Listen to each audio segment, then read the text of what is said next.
My parents discovered I have a girlfriend. They want us to break up. They're just jealous. I've been with my girlfriend for a little over a month. She's the first girlfriend I've ever had. Prior to her, I had only kissed one girl. I come from a very religious and conservative background. We're Christian. And my parents are church elders, and the word of God is absolute in our household. Growing up, I wasn't allowed to date girls. If I had done so and they found out, there would have been heck to pay. That heck has finally materialized. By the way, this comes from Just Another Gunner, and if you want to submit your own stories, go to the r/okstorytime subreddit. So, I'm fortunate that I'm away at university. I'm not even in the same country as them. I'm from Kenya, and I've been studying for my undergraduate degree in the United Kingdom. I only arrived a couple of months ago, and my girlfriend is from Norway. We stay in the same dorm. I'm very shy and introverted, and when I arrived initially, I kept to myself. She is like the total opposite of me, very confident and extroverted. She would drag me out of my room when I tended to isolate myself, forcing me to interact with other people and to explore. One thing led to another, and we started dating. Yay! I love this. I love this. Cute. These last few weeks have been the best of my life. Honestly, I've never been so happy. My girlfriend is beyond amazing. Like I wrote, I come from a very strict and religious background, an upbringing that didn't allow dating or spicy sleep before marriage. I lost my virginity with my girlfriend. Initially, with my faith, it was difficult to reconcile with, but I realized I couldn't live in my parents' shadow forever, and I am now content and at peace with it. However, it's not so simple. My parents found out about my relationship. Before coming here, they were clear that dating was off limits, that it was something I should do only when I graduate. They found out about my girlfriend and me because of Facebook. I was tagged in a photograph by a friend, and we were kissing. The pic went onto my timeline, and someone from my church back home saw it. That person told my parents, and it was game over. My dad called me in a rage. What made the picture worse was that it was taken in a bar. I don't drink, but that night, my girlfriend and I, along with a few friends, went to a bar. They were drinking, and I wasn't. But the table we were sitting at was filled with booze, and because of that, my parents also thought I was drinking. Oh man, I caught so much heck. They have demanded that I end the relationship. They made me feel like the devil. They wouldn't even let me explain or get a word in. They said if I don't end it and if I don't stop drinking, they will turn their backs on me. It's like, well, I've got great news for you. Just never drinking in the first place. So there are some comments. Comment number 1 says, lucky for you, you are 18 and not living under their roof. Just because they demanded something doesn't mean that you have to do it. Dating is normal at 18, and if you want to do it, so be it. Live your life how you want, especially abroad at uni.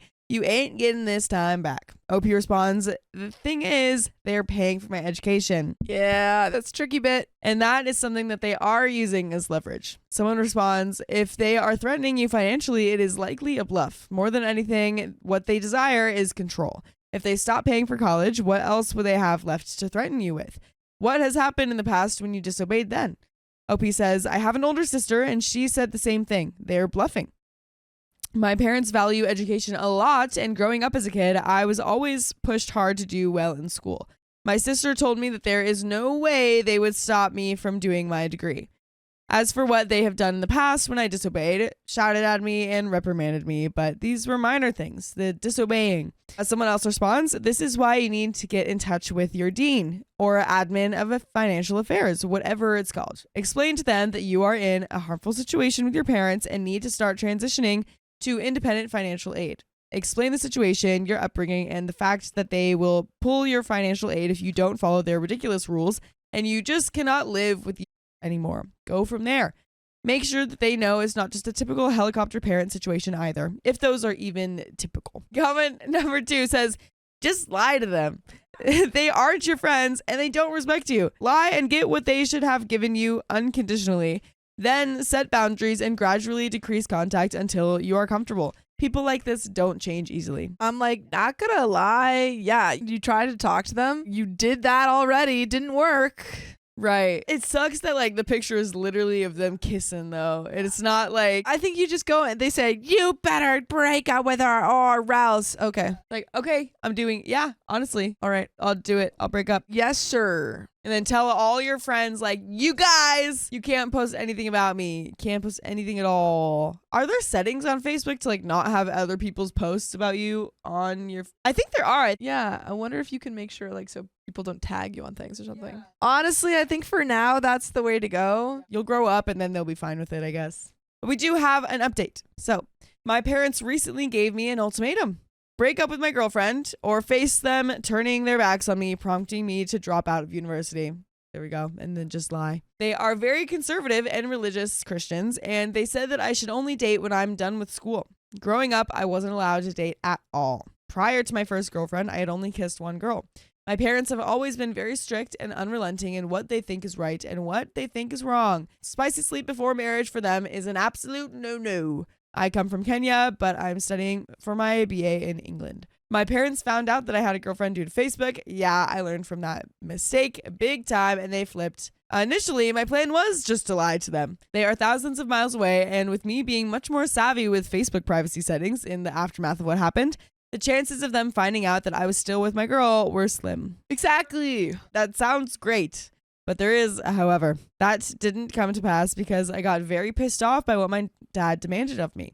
He required physical proof that the relationship was over. Do you want me to send her a locket of her hair? How do you get physical proof? Crying face. Yeah, like, we're done. I just broke up with her. Yeah, a picture of you both crying or like a video of you guys, like, of you telling her and like a secret video. She's on a boat. She's going, bye. Yeah. Broke up with her. She's moving. Just a bad Photoshop of her on a boat.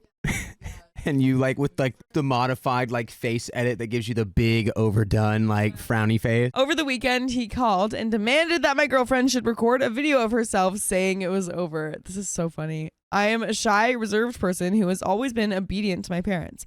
But for the first time in my life, I stood up for myself. I've never spoken back to my parents before, but on that day, I did.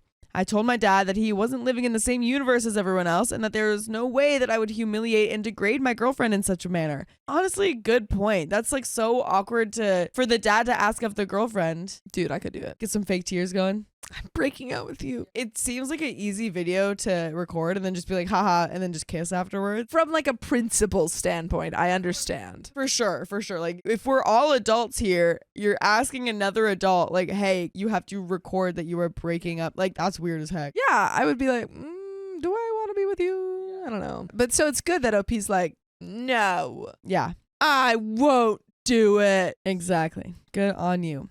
OP says that such a proposal was insane. He then started screaming and shouting at me, characteristically so. I cut the line. He tried calling again. I answered and he continued shouting.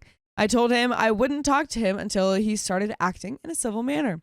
I hung up again and didn't respond to his calls. He then sent me a string of angry messages saying that he will stop paying for my tuition and that I'm not his son anymore. My mom called me a few hours later and she imitated my dad's angry rhetoric. But I calmed her down and we spoke. I told her that I absolutely love her and my dad and that I'm grateful for everything that they have done for me in life. But I stressed the fact that I'm 18. I'm a man living in a completely new country, absorbing a completely new culture and making my own way in life. And that I'm old enough to have a girlfriend. I told her my girlfriend makes me happier than I've ever been. And that she got me out of isolating myself in my room during those few weeks when I was too shy to meet new people and make new friends. She continued to object and went to the extreme justification of her reservations. Pregnancy. And that's why we teach kids safe practices. Exactly. So that there is no pregnancy. Right. Going so far as to asking whether we had slept together. I told her that respectfully, it's none of her business. After that, she just hung up on me. I didn't hear from my parents until yesterday. It was my mom. She said that she and my dad will continue paying for my tuition. Nice. But that they are very disappointed in me and they regret sending me off to Europe to study, that it was better for me to go to a Kenyan uni. How will I live with your disappointment? No. Happily. She added that they raised me to be a better man and that the path I'm going down isn't right. But you know what path that you could go down that is always the right path? Is going down your favorite podcast app, whether that's Spotify, Radio, Apple Podcasts, whatever you so choose, and just search OK Storytime. Because you know what you're going to find down that road? You're going to find full episodes with stories just like this one. So many of them. So many. So many. Just walk on down. Walk on down the road. And there is a little bit more to the story, but I think we're at a great point. I agree. I mean, yeah, I understand why that commenter said lie, but OP found out that, you know, they probably weren't going to cut off his funding. Yeah. And then was like, you know what? No, I'm not going to let them boss me around. This is my life. Alive. You know, there are certain things that you got to acquiesce to your parents because there's still financial, or, you know, you're still financially dependent, or you live at home, or et cetera, et cetera. Right. And OP's like, you know what? This is not one of them. I'm my own man. I live in my own place. I'm not even in the same country. But there is a little bit more to this story. I was planning to go to Kenya for the Christmas break, but with the way things are, I don't think I will. My older sister lives in Seattle, and she said that I'm welcome to stay with her over Christmas break. But that will probably be too expensive of a proposition for me. My girlfriend is Norwegian, and she said that she would love it if I spent Christmas with her and her family back in Norway. Her parents would be cool with it. Norway is a much more realistic destination for me. It's much closer than the States, and thus much cheaper. And that is the end of that story. Lovely. Lovely. We'd love to see it. Good on you, OP. Good on you. My boyfriend got another girl pregnant after he asked for a break. That's not a break. I met my ex-boyfriend about 2 years ago at a time in my life that I wasn't expecting nor seeking out a serious relationship. I had ended a 6-year relationship about 8 months beforehand, and I was perfectly content having fun being single for a while, but alas, he came out of nowhere and completely stole my heart. Aww. By the way, this comes from Painted Warrior, and if you want to submit your own stories, go to the r/OKStorytime subreddit. So, we fell in love almost immediately, and from the first day we spent together, we were inseparable, and our friends called us Bonnie and Clyde. We ate together, slept together, worked out together, everything. We made plans. We wanted to finish school and get married, have kids, the whole thing. Our relationship was passionate, to say the least, but towards the end, it got hard. He seemed distant and frustrated all the time. He'd break plans at the last minute to go out with his friends instead. I sat him down about 2 weeks before he left me and asked him to come clean about what was going on. He told me that he was feeling lost and depressed, worried about school, sick of his family, and terrified of failing. And it was distracting him from our relationship and even making him resent me because I was not facing those issues. He's like, you're doing too well. Doing too well, dude. It's bothering me. I genuinely believe that he was depressed. He had lost weight, wasn't working out regularly, and was constantly complaining of getting no sleep. The way that he was handling his own personal issues was affecting our relationship hugely, but after this talk, I thought surely things would improve. 2 weeks later, on a Friday, he called me to let me know that he had been going out that night with an old friend for some drinks. I hadn't seen him in about 4 days, so I was obviously upset that his rare free time wasn't being spent with me. But in the end, I told him to just do what he wanted and to have fun. About an hour later, he called and said that we needed to talk. I told him that if he wanted to talk, he had to do it now, and I wasn't going to wait until morning, because he had suggested going to breakfast, planning to dump me over some pancakes. Messed up. He Were they said, good pancakes? well, they better be. They better have been good pancakes. That's all I'm saying. He said that he was unhappy, that all he wanted to do was go out and drink and have fun, and that he just needed some time. Of course, I sobbed and begged for him to change his mind and reconsider. He said he loved me like crazy, but needed some time to sort out his problems with the additional stress of a committed, serious relationship. About 5 months passed, and even though we were not together, we talked almost every day. What? We ran into each other at the gym and the bar, always hugging each other tight. One night, he even showed up wasted at 2 a.m. and spent the night claiming that he couldn't sleep without me. Girl. I don't trust this man. Girl, don't let him get away with this. Yeah. Come on.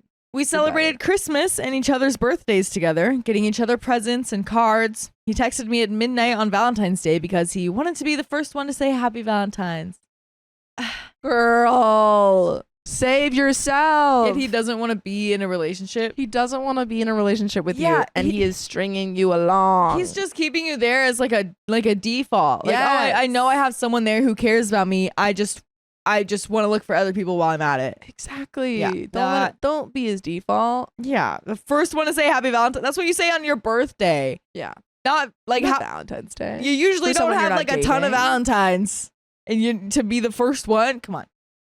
He'd comment on my butt at the gym, tell me that I was the prettiest girl there, and he apologized for hurting me, told me I was the best thing that ever happened to him. Yikes. Well, then he would be with you. Yeah.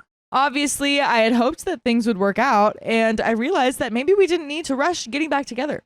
He had kept me close this long so that he was still madly in love with me, but he needed to worry about himself. Girl, he's just not that into you. Yeah. Then I found out. 2 short weeks after he had dumped me, he had a one-night stand with a girl at a bar and got her pregnant. He has known about it since November and kept it a secret from everyone, including me. I was devastated. What the F was he thinking, keeping me close while planning to be a father? He cried when he told me, said that he effed up, that he ruined everything, and asked me to never forgive him. I wish we could curse on this stream, but I did forgive him though. Why? After I got over the initial anger of feeling incredibly betrayed, he had told me about a month beforehand that he hadn't been with anyone else. And then the immense sadness that followed, I realized that I still wanted to be with him. I wanted to share the experience with him and help him along the way. No, If he had had a child when we met, it wouldn't have made a difference, so why would it make a difference now? Girl, he's trying to get you to raise his child. You're not in a relationship with him. Yeah. He doesn't want to be in a relationship with you. Yeah, like I think everything that you just said is why it should make a difference now. Like if you started dating while he was co-parenting with someone, sure. Totally different. Go ahead. But if he lied to you about sleeping with another person while you guys were on a break and yet kept you along for 5 months saying that, oh no, I don't want to be in a relationship with you, but I am madly in love with you. Girl. Also, by the way, another woman is 5 months pregnant with my child. Literally just like imagine that you are your friend. Imagine that your friend comes to you and says, Yeah. oh my God, this guy that I'm not dating and tells me he doesn't want to date me, but I've like been hooking up with him for a while. He just told me that he's pregnant. He got another girl pregnant. Yeah. And so I'm going to help him raise the kid, but he still doesn't want to be in a relationship with me. What would you say to that girl? Yeah. I hope to God you say, what? Don't do that. What? Yeah, What? don't freaking do that. Sure, he would have new responsibilities, but I told him that I would never ask him to abandon them or the child's mother. You just need to abandon him, OP. Yeah. I wanted to know her too. I wanted to be there when he met his baby and fell in love with her. I told him all of this, poured my heart out, and made promises. AITA. I told him that I was still holding him to all the promises that he had made me. Girl, he's already broken them. Yep. Leave him behind. But now he won't even talk to me. He claims he still doesn't know what to say and that he's so confused. He said that he expected me to just walk out of his life, and when I didn't, he was incredibly surprised. He's like, all of the other girls that I've completely screwed over left me, but you're dumb enough to stay. Yeah. That's like interesting. I'm just such a terrible boyfriend. You should never forgive me. But the fact that you stayed is just like, fall in love with you all still don't want over to date again. you, but wow. But wow, that's warms my heart. so cool that I can do that to you and you'll forgive me. Wow. At this point, I'm simply not willing to give up on what we had because of a mistake. Crap happens. You don't We're have human. anything. I'm not an angel either. How can he not be willing to accept what I'm offering? Girl. He said leaving me was his biggest regret. How can he not accept the opportunity to undo that? How can he just walk away from me again? He said, how do I explain to my child that when we were on a break, I got someone else pregnant? How can he give himself a life sentence of never being with the person that he loves? I feel so lost without him. When I say that I need him, it's an understatement. I'm willing to do this with him as a team, like he always said we were. And we do have an update, but she's lost, man. She's lost her mental manipulated, clarity. and she's delulu. She's got hot. She's caught up in his lies Is and she his famous? promises of Yeah. love. She's lonely. She's lonely. That's what it is. She's lonely. Like, girl, read this over and imagine it's not you. Yeah. Please. We do have an update.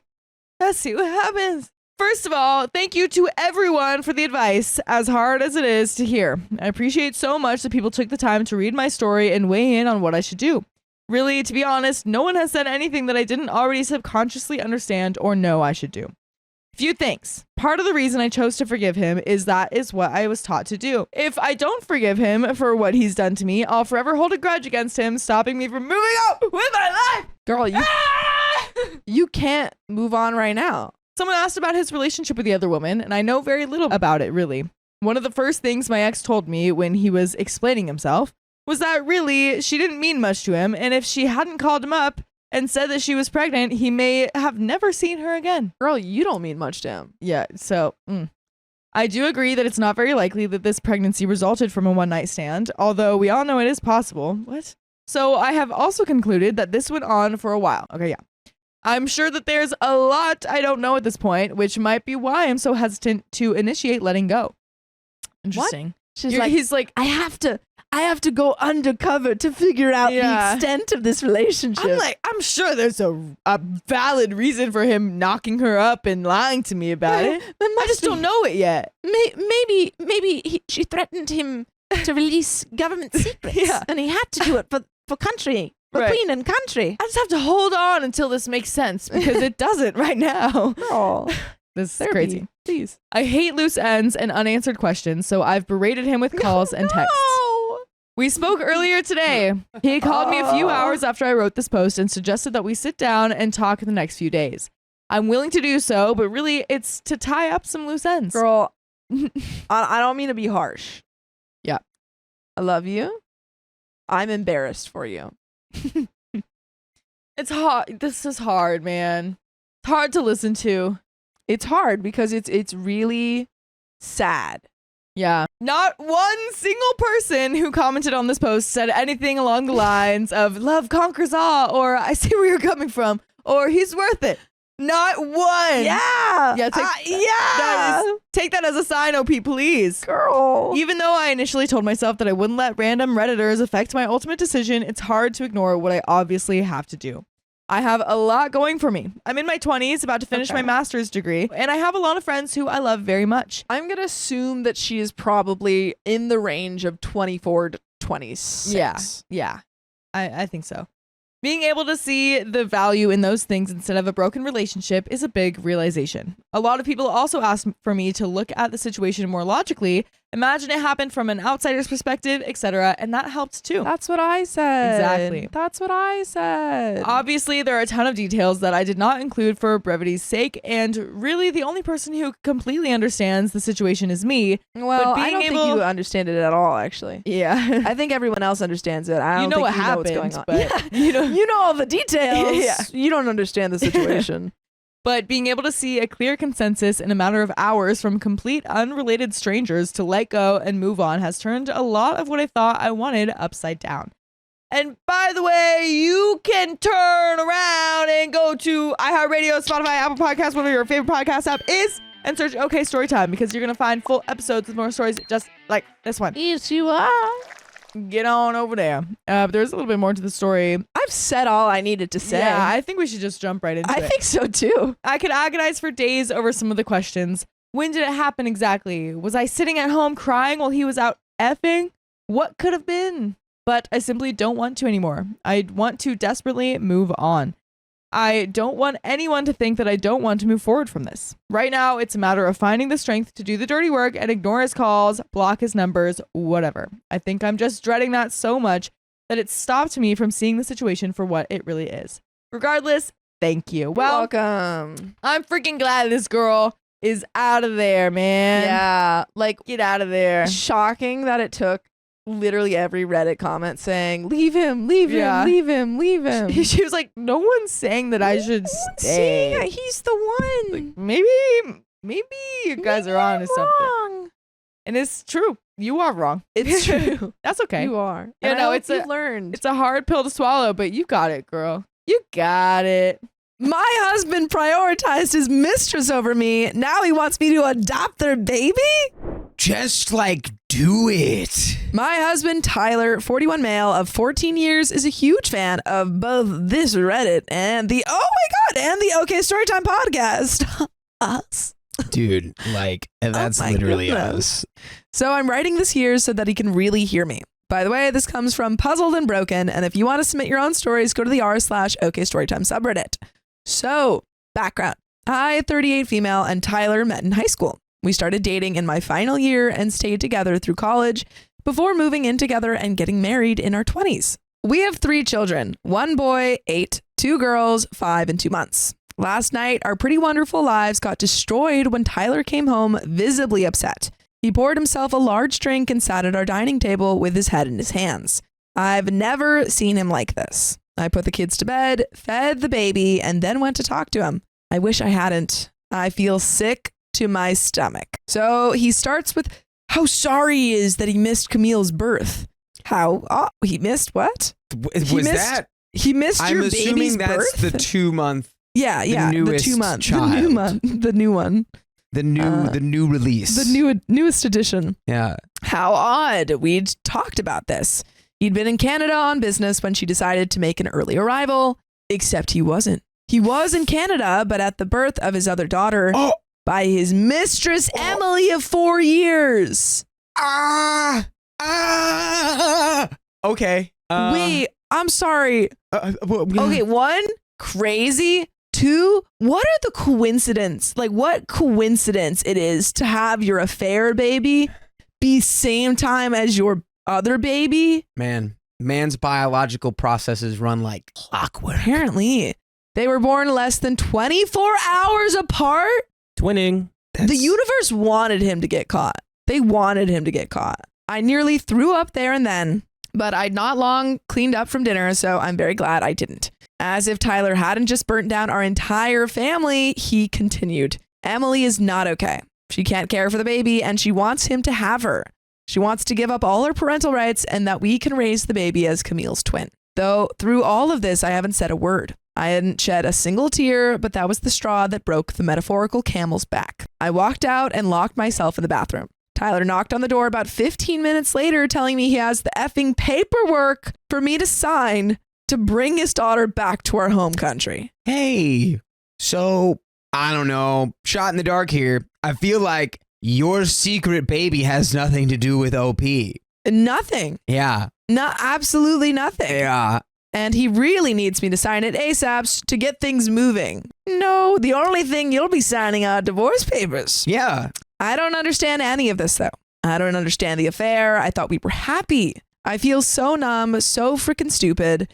I'm walking around in a dreamlike haze, hoping to wake up before I knew any of it. We are pretty religious, and divorce normally would never even be an option.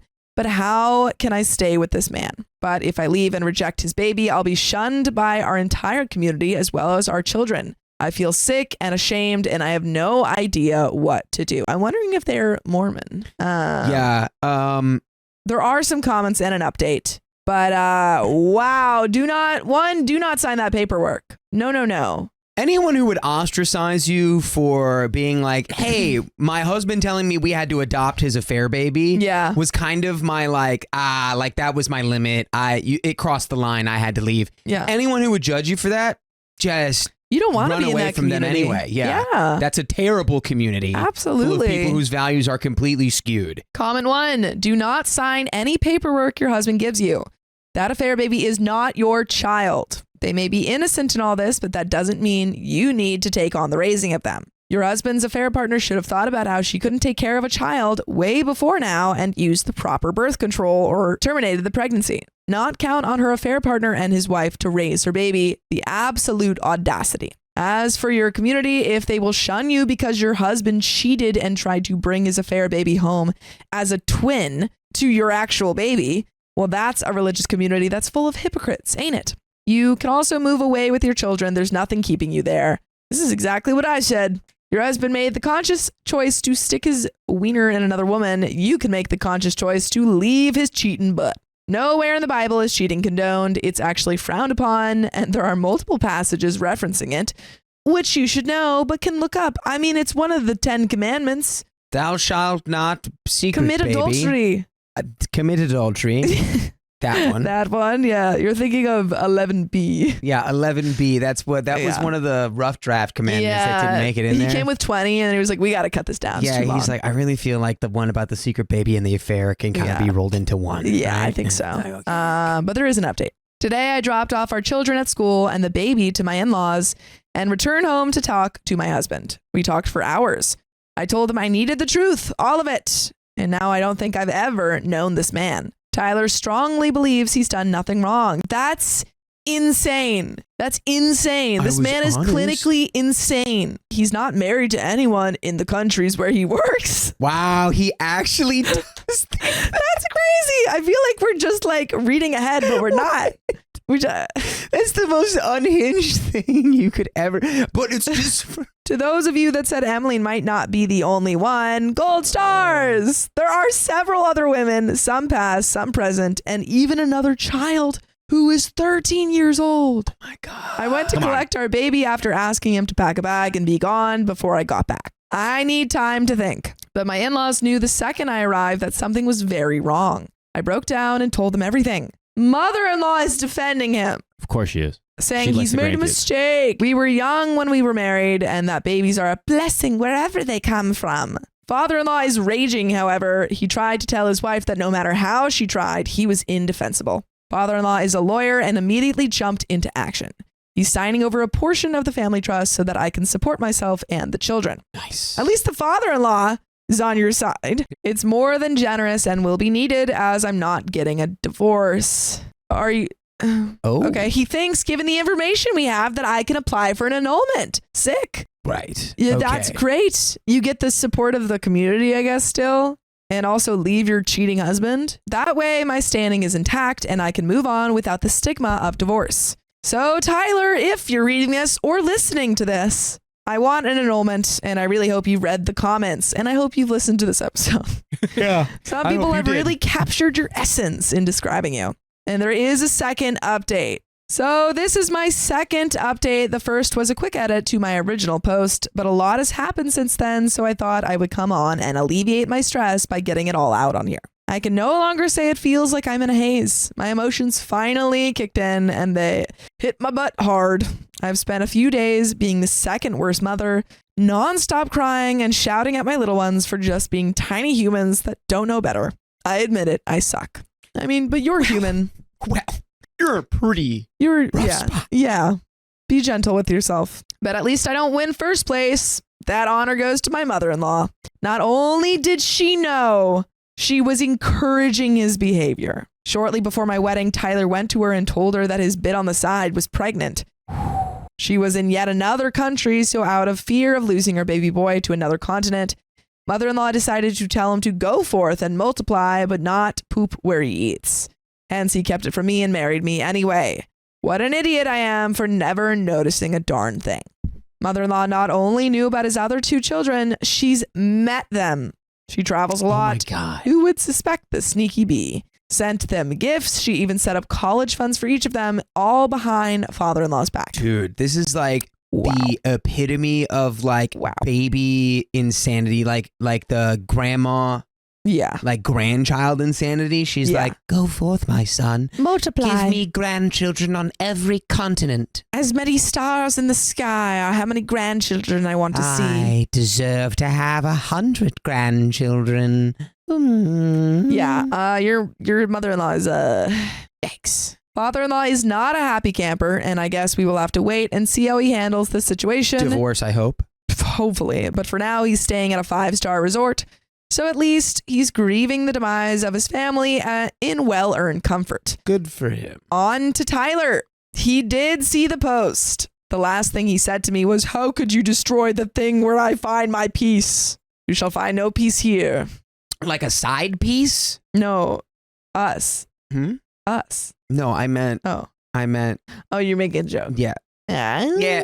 It was sort of like a play on words. It's advanced. I'm trying to develop it.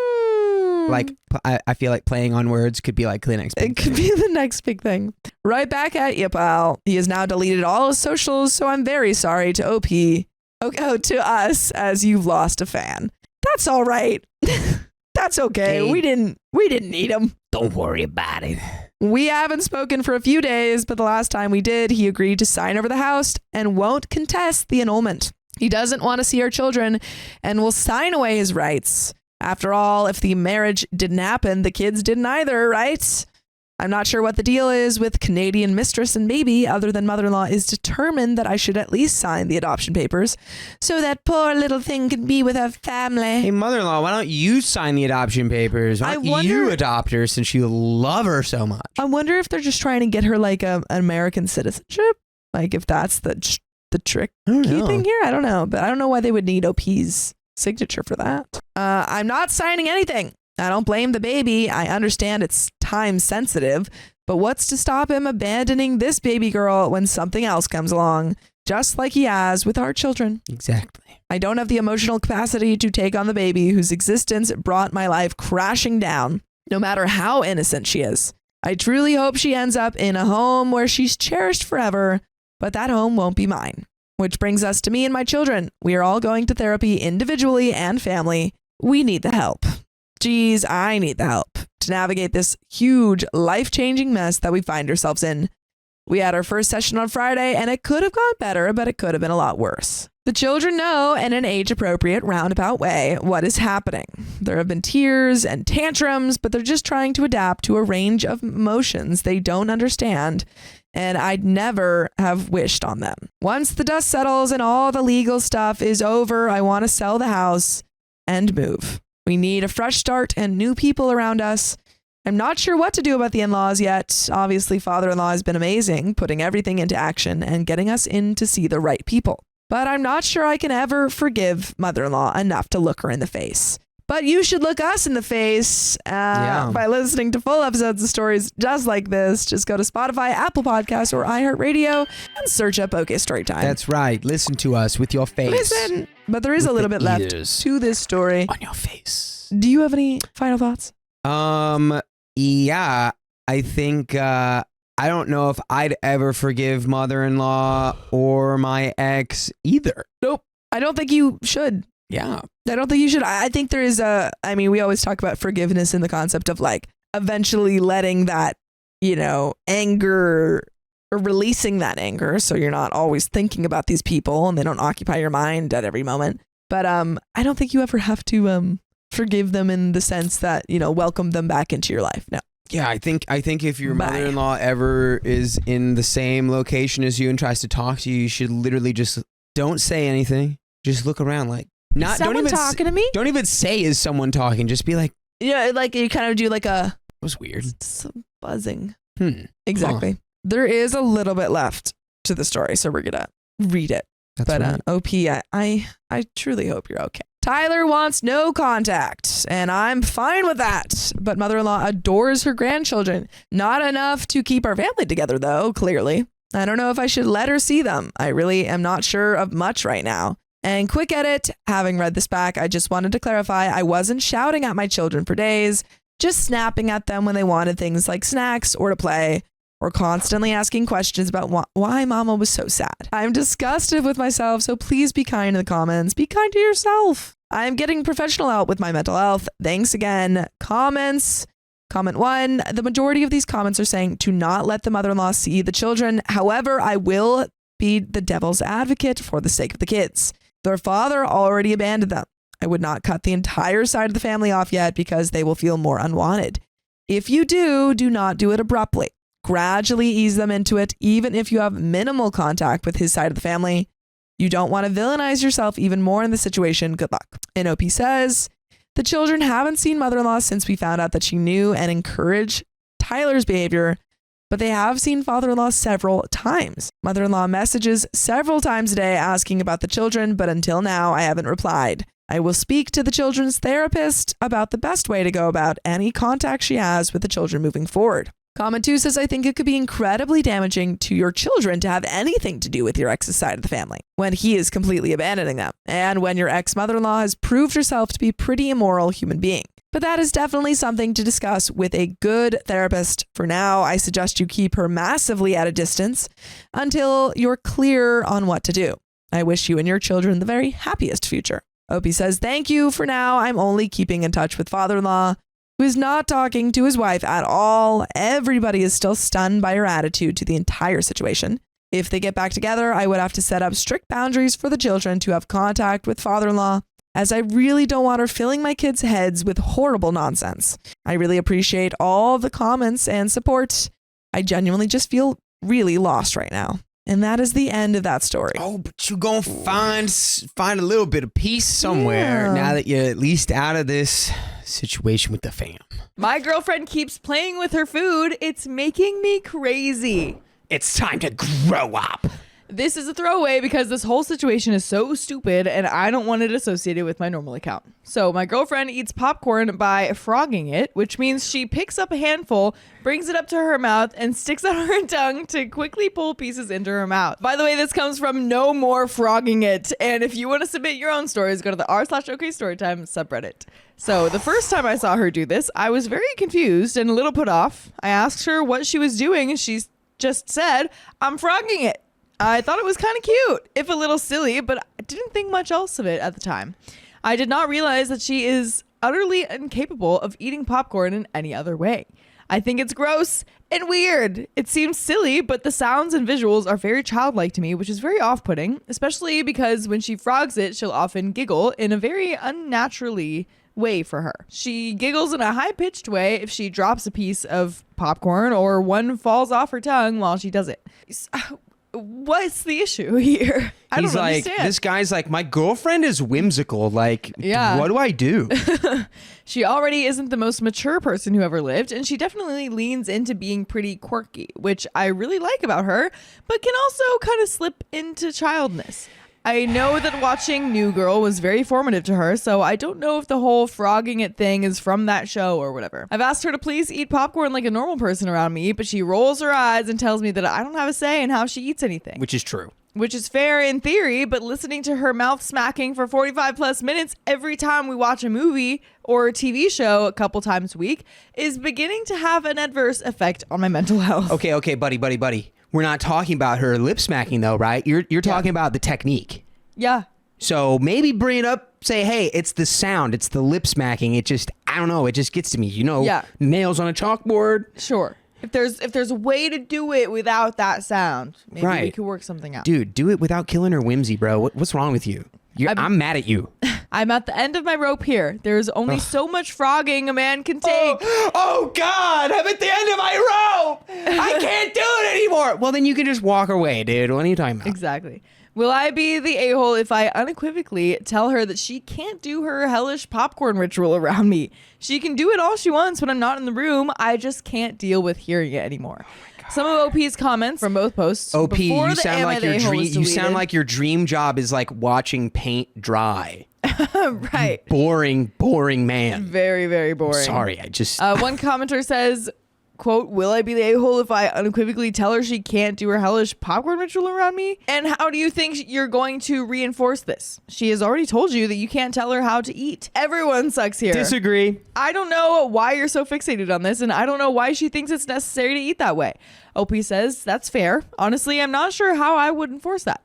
I think the fixation somewhat comes from the mouth sounds. I have a bit of misophonia, and the lip smacking she does is awful to listen to. As for why she insists on eating that way, I have no idea. The most generous interpretation I have is that she just really has fun doing it and doesn't want to stop. The most uncharitable view is that she's purposefully doing it to annoy me, but that's incredibly unlike her, so I won't bet on that. Another comment says, everyone sucks here. It seems that popcorn and how she eats it is more important to each of you than the relationship. And that's okay. Not everyone is meant to be together. Okay. Everyone here is an idiot.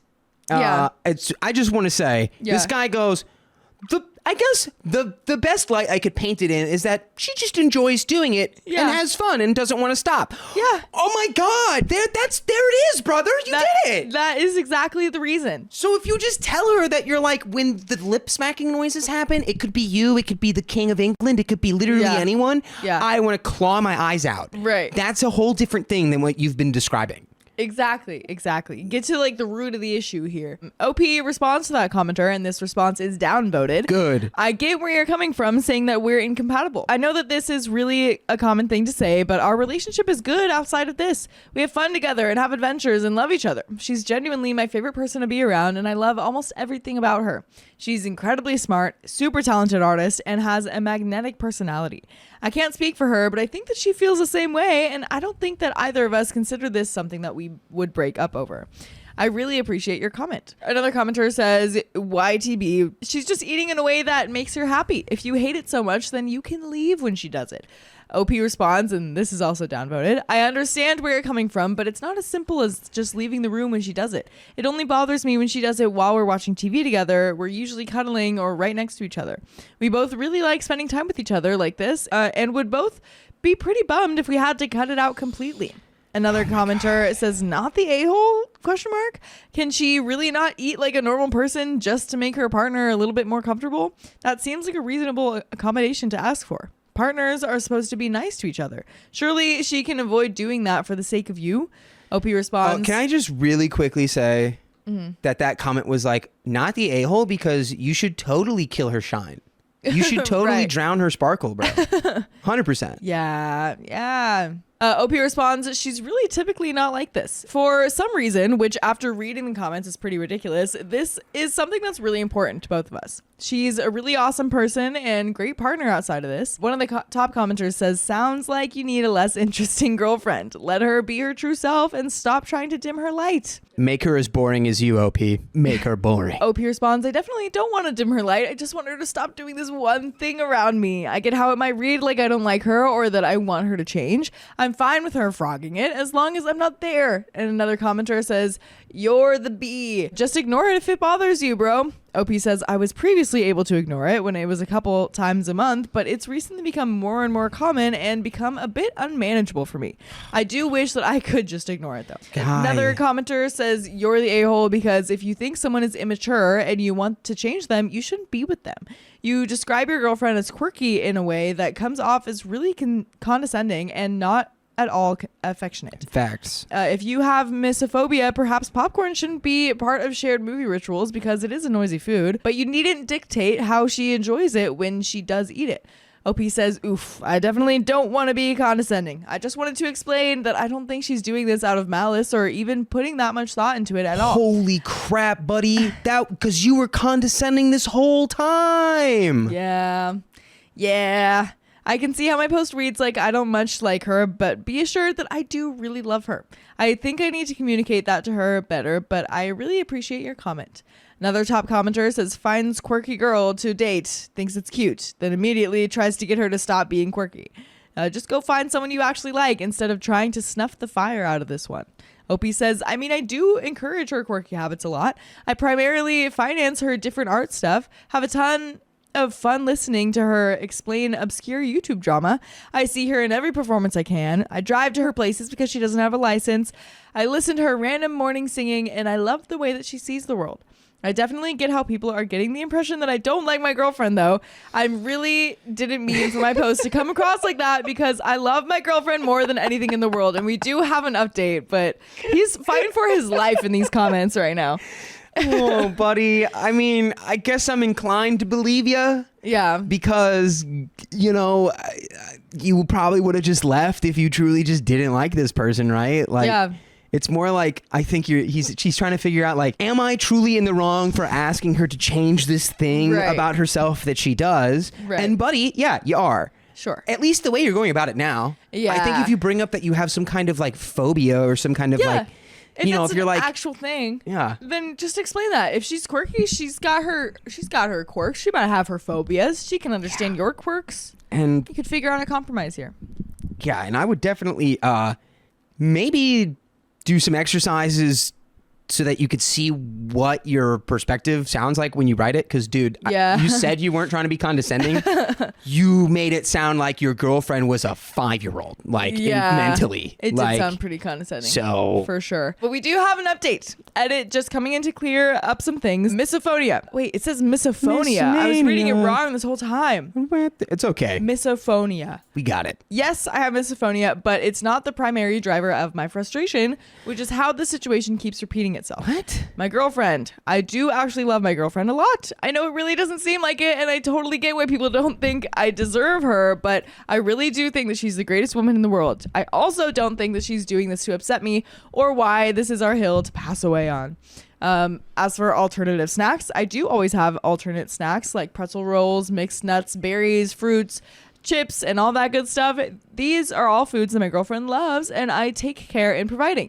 She'll still choose popcorn over these foods, as is her right, but also that is kind of frustrating for me personally. As for overreactions, Yep, I definitely think I've let this build up for too long without having a proper sit-down conversation with my girlfriend. I'm going to take the rest of the day to really go through my thoughts and figure out what I'm actually feeling and how to properly convey that to my girlfriend in a way that doesn't make her feel that I think less of her or want to change her. But you do. But both of those things are true right now, buddy.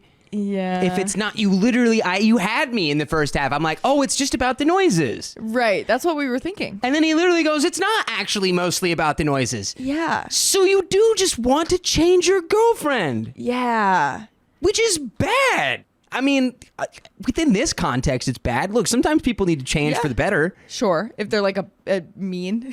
Right. This is not one of those things.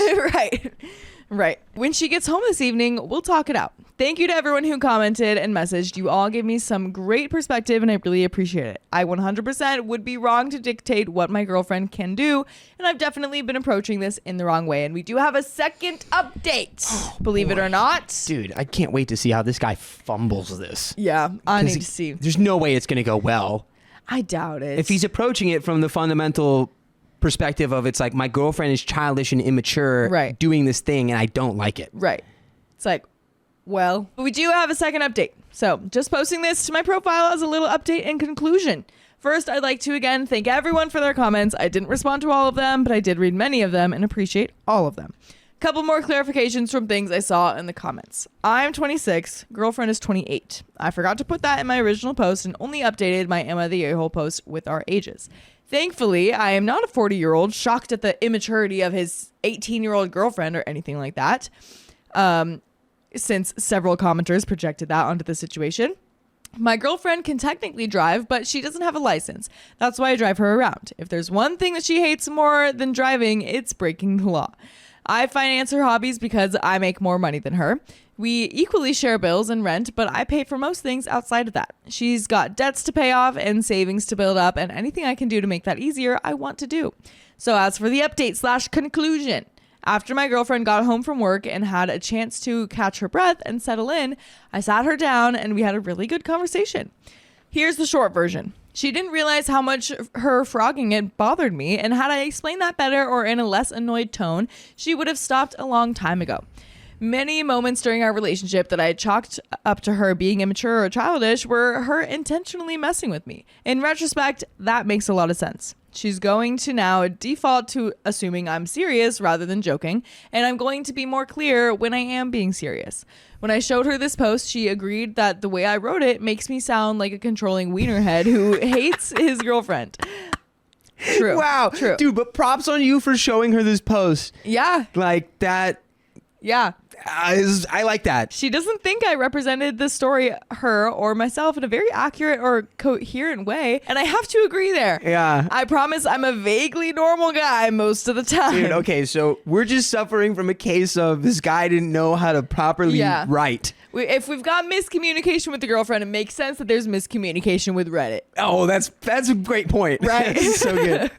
She was delighted that people were planning on adopting the term frogging it, and has been very happily parading around calling herself a food innovator and threatening to quit her job and become a food blogger. She also says to the people offering to take her off my hands that she respectfully declines, but if you're ever in Orlando, by the way, if you're ever on your favorite podcast app, whether that's iHeartRadio, Spotify, Apple keep going. Podcasts, then you can scroll on by to OK Storytime and check out full episodes of stories just like this one. That's right. All you got to do is search our name. Okay, story time. Boom. Get on over there. But there is a little bit more to the story.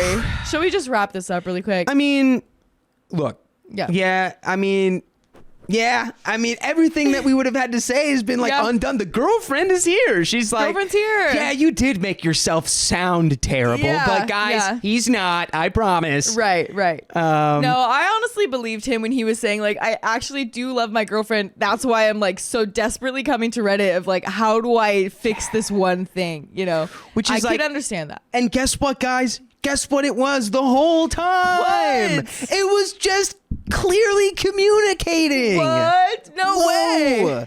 That's clear communication. Because you can communicate like... Yeah. But does anyone know what I just said? No. Because it wasn't clear. Exactly. I love this. We have a little bit more to the story. I think we're going to be okay. We're removing popcorn from our movie nights, but not our cupboards and our hearts. Haha. We're going to look into some couples counseling to better our communication, and I'm going to reach out to my former psychiatrist and therapist to see if either of them have someone to recommend for individual therapy. Thank you again to everyone who lent me their time and energy. And that is the end of that story. Bravo, OP. Yeah, no. Communication, check. Showing the Reddit post, check. Not always necessary, but it works. Wow. So, props to them figuring things out. We're also considering therapy. Yeah. Never a bad idea. Always a good thought. Yeah. Wow. So that's the beautiful end to our story and the beautiful end to our episode. So if you love us, make sure you subscribe. We love you. And see you tomorrow. My boyfriend is going to a cabin alone with another woman despite my objections. Uh-oh, is this the cabin of love? My ex, 25 male at the time, and I, 25 female at the time, started as friends at work, and our relationship was great. He was my best friend, but issues came up with his longtime female friends. They'd say, I love you, sit on each other's laps, touch each other in ways I felt were inappropriate. Despite expressing my discomfort and asking him to set boundaries, he couldn't. So I messaged the women myself out of frustration, which blew up the situation. By the way, this comes from Upper Class Habits, and if you want to submit your own stories, go to the r/OK Storytime subreddit. So, fast forward, my current boyfriend, 31 male, and I, 29 female now, also started as close work friends and developed a strong mutual relationship. We've been friends now for 8 months, officially dating for 4 months. He's a kind, giving person and sees serving others as part of his faith, which I admire. But a situation with his female friend, Olivia, 30 female, is bringing back those same feelings of being second. Olivia, who lives in another state, my boyfriend's home state, where he moved from almost a year ago and knows about me, invited herself for his birthday weekend this Memorial Day weekend and booked a cabin just for the two of them Friday to Monday. She's shown no interest in meeting me, and though I was initially supportive, I now feel excluded and confused. That's weird. That is weird. She booked a cabin just for the two of them. For his birthday week? Like no one else gets to see him for his whole week of his birthday? Friday through Monday. He said multiple times that he doesn't even want to go, that he feels trapped. Suspects she might have romantic feelings and wouldn't normally hang out with her this long, but he's going anyway because he feels bad. She has chronic health issues and recently lost her dog. I'm angry and sad. I don't expect to be the center of anyone's universe, but I can't understand why he'd prioritize someone he doesn't even seem close to over me, especially when I've been clear about how this impacts me. I want to be understanding and supportive, but I also want to feel respected and prioritized. How do I approach this without trying to control the situation or sacrificing my own emotional well-being? And there are some comments and an update, but what say you? Invite yourself. If she invited herself, then you could do the same. Be like, Yeah. hey, a cabin for a weekend? That sounds like a great way to spend time with each other and for me to meet her. Yeah, I think you go to your boyfriend, you say, yeah, I would love to go. Yeah. And then if you say, oh, well, it's just supposed to be the two of us, then you're like, oh, okay, so. Why? So yeah, why is it just supposed to be the two of you for your whole birthday weekend? Yeah. Like you're going to a cabin. Usually if you're like going away or something like that, you are planning activities. Do you have any activities planned? Yeah. What's going on in Besides this cabin? Doing each other? Ooh. Commenter. If he feels trapped and has suspicions, then it seems like a trap. Therefore, you ought to go too. It's his birthday weekend. Why wouldn't you be there? Good luck. OP says she told him that she doesn't want to be put in a position to have to explain her chronic health conditions to someone she doesn't know. Mind you, her entire health history is regularly posted about on her public Facebook and doesn't want to have to pretend she's okay when she isn't. I speculate this might be more in regards to her potential feelings about he and I being together. Commenter says, so he feels bad if he disappoints her, but is okay with disappointing you? That tells you all you need to know about his potential as your boyfriend. OP says, see, I don't know if it's about disappointing her so much as he, and this is going to sound awful because it is, sees her as somewhat of a charity case. If he thinks he's in a position to help someone, he wants to, but I think she's unnecessarily leaning on him as a primary support, even though she has so much support locally, and he's enabling her behavior by agreeing to this. Commenter says he still still putting her before you. It's especially bad since you said he suspects she's interested in him romantically. This is his chance to set her straight. Instead, his behavior is keeping her engaged. And OP says, that was my thought, but I was dreading the facts. Commenter says, maybe try telling him the truth that if he goes on this trip, it'll be the end of your relationship. If he won't put her in her place, even when he's uncomfortable, then she'll always be around. Do you really want to put up with her forever? It's only been 4 months and you can already see it coming. Is it worth it? Opie says, I don't think so, and I think this is definitely proving to be a litmus test. I can't stand to be someone who doesn't learn from her past experiences. Commenter says, he thinks she has romantic feelings for him, he doesn't want to disappoint her, and it's his birthday. Agreeing to a weekend in a cabin alone with her will do nothing to help the situation. He's okay with disappointing you. Run. Don't walk away from him. Yes, it's only been 4 months, but he's in a relationship. He shouldn't be spending the weekend alone with someone that has feelings for him, especially when that someone isn't his girlfriend. OP responds, funny enough, he and I have both talked about how there's no way in heck he'd ever be with someone like her romantically. His last girlfriend of 7 years also cheated on him, so he has literally no tolerance for cheating. So I'm actually not worried about that at all. It's purely the disrespect I feel from her, whether intentional or not, and his seeming disregard for my feelings given that I've expressed all of this to him. I don't want to be the person to tell him to do the wienerish thing and cancel last minute, even though I was almost willing to suggest I pay her for his half the cabin so he wouldn't need to go. Commenter says, no offense, but you are being so naive. Are you sure his ex really cheated on him? If he was cheated on, he wouldn't try to downplay what it means spending days with another woman alone. He's going to a romantic getaway with a woman who he knows has feelings for him. She may not be his type. That wouldn't stop most guys from sleeping with a woman, though. You need to pay attention to his actions rather than his words. True. He's playing both of you. Who knows what he's saying about you to her? Is she being told that you are a charity case? Opie says, I'm confident about his ex cheating for many reasons, and I think that's why he didn't say no, because he knows nothing would happen in that regard. So he thinks it's a non-issue to go because I have nothing to worry about.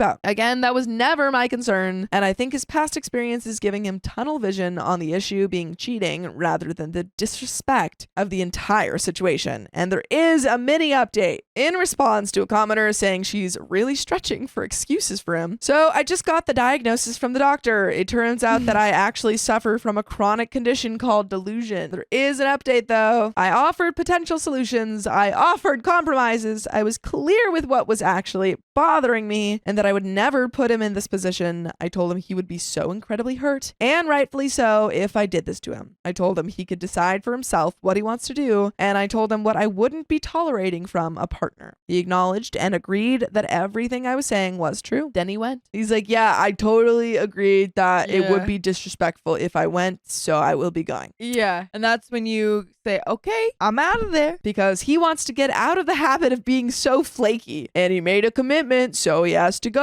I want to know, like, if he's making any plans with OP for his birthday. Like, is this the only thing he's going to be doing with his birthday? It seems like it. Right? Like, but the only thing that you should be doing for your birthday and any other day is listening to full episodes of stories just like this. Just go to Spotify, Apple Podcasts, or iHeartRadio and search for OK Storytime. Any further thoughts about OP's plan? I just worry. I feel like there's like less to this story that I'm happy with.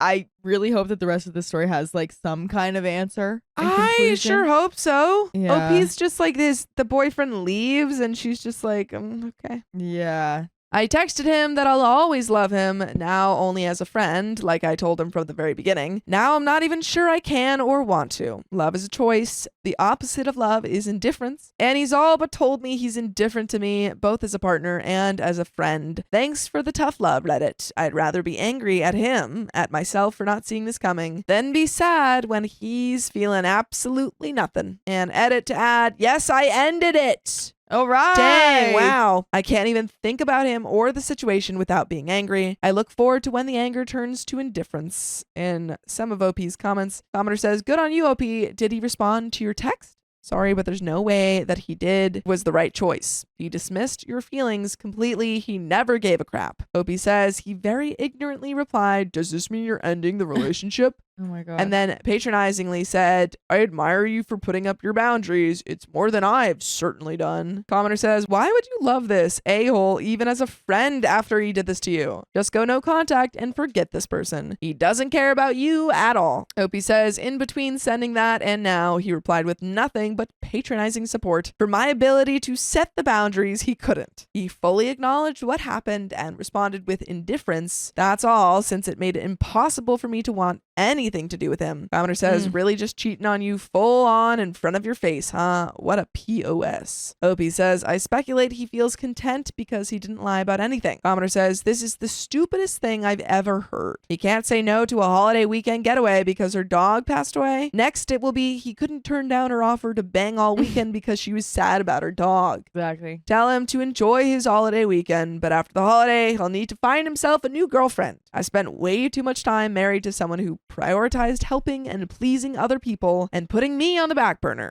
It will never get better. Opie says, I am laughing even admitting this, but my last ex, his friend's dog had also just passed away. I think I need to start being more observant about whether my future partner's friends have any dogs that might be on the brink of death. Oh my gosh. And that is the end of that story. Wow. Wow. Weird coincidence or perhaps a lie. Yeah. Yeah. I'm glad she's out of there. It's only 4 months in. You're fine. Yeah. Get out of there. Pay attention to actions over words, people. Agreed, man. Agreed. People. My boyfriend keeps hinting that he wants to propose, but he's not monogamous. Propose to who? Looking for input from people who are/have been in non-monogamous relationships. I'm 29 female in a 3-year relationship with 36 male. He has hinted a few times at marriage, but there is one thing holding me back. About 6 months into our relationship, he revealed to me that him and his ex-wife had tried swinging a few times, starting a year into their marriage, and then a few times over the 7 years that they were together. By the way, this comes from Hufflepuffs Are Better, and if you want to submit your own stories, go to the r/OK Storytime subreddit. I didn't know much about the lifestyle, so I started listening to some non-monogamous hosted podcasts and looking into it more to see if it was a lifestyle that I could ever consider. For him, he said that it was an exciting, hot thing about the relationship and there was healthy communication and that it made them, he and his ex, stronger and less likely to ever want to cheat. After some deep inner reflection, I realized that it wasn't something that I wanted for myself. There are many reasons, but one of the bigger ones is that I'm a/demisexual. I only experience spicy related attraction through deep bonds. So having spicy sleep with people that I don't have a strong relationship with doesn't sound fun or hot for me. And I don't want to share my partner. So I guess also because I'm clearly monogamous with that kind of mindset. LOL. In bed, he began sharing more and more of his fantasy about taking me to a non-monogamous club. And since it was during steamy time, I went along with his fantasy. It's natural to share fantasies in bed. And even if it's not my thing, I believe in letting my partner play out a fantasy. But he started suggesting it outside of the bedroom casually. And once I came to the conclusion that it wasn't for me, I talked with him around month 9 of our relationship. I shared my concern that since swinging is one of his big fantasies and the thing that he has enjoyed doing in the past, could we ever have a future where he still is satisfied if it wasn't my thing? He was very understanding and sweet and assured me that he could be happy without a non-monogamous relationship. For a year, I felt pretty solid with this response. But as it continues to be his only fantasy that he shares in bed, it is hard for me to fully believe that he'll be happy marrying me. The other day, he started talking in bed about how he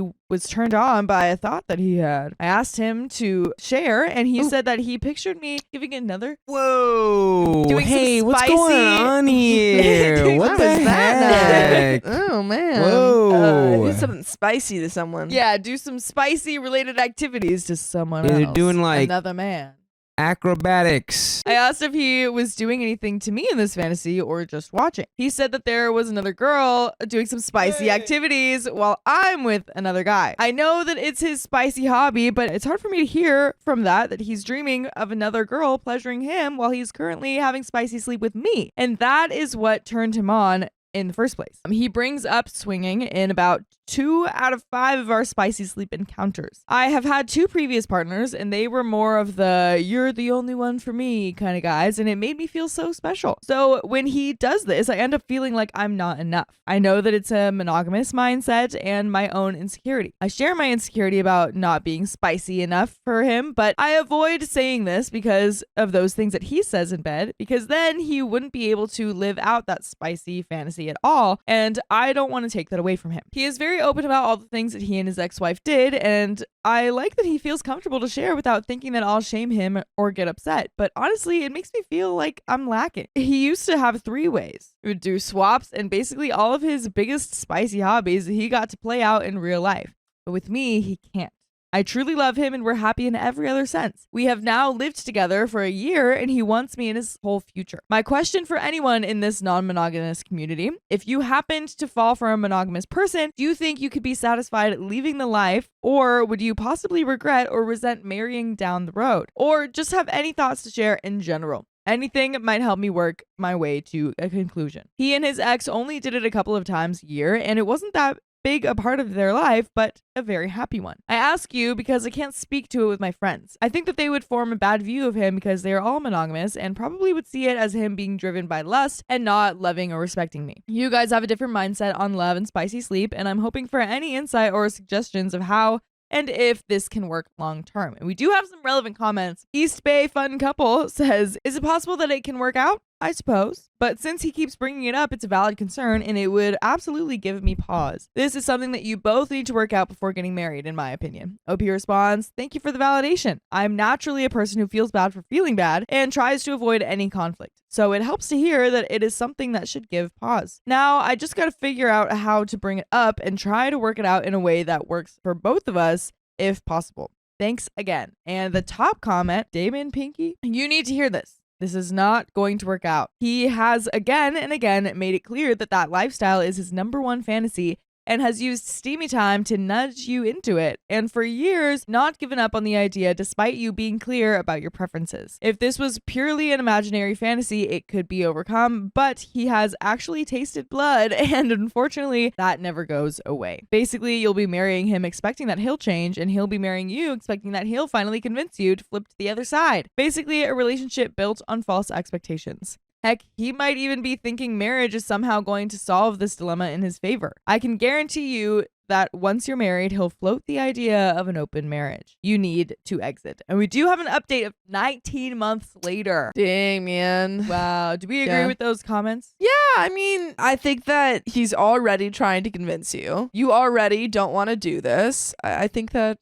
going into marriage with this guy is the best idea. Exactly. Until you, I mean, you guys haven't even seemingly really communicated about all of your thoughts on this either. Like, do you even know what he's expecting in this marriage? Does he want an open marriage? Do you know that for sure? You know? It feels like if they did communicate, it wasn't like all of the feelings. No. Or they're both like, she's telling us all this feelings that doesn't seem like she's told him. But we do have an update 19 months later. Updating because I've had a few people in my DMs over the months asking how it worked out because they're in a similar situation. We did break up a few months after my post. Whoa, okay. Dang. I had showed him my original post and talked with him about the unsureness that I had been feeling. His response was, sure, if tomorrow you told me you wanted to swing, I'd be all for it, but I don't need that in our relationship. Despite his words, over the next few months, our relationship felt off. Both of us were no longer comfortable, it seemed, mentioning marriage anymore. And while we were still enjoying each other's company and traveling and doing things we loved, the love and security feeling wasn't there.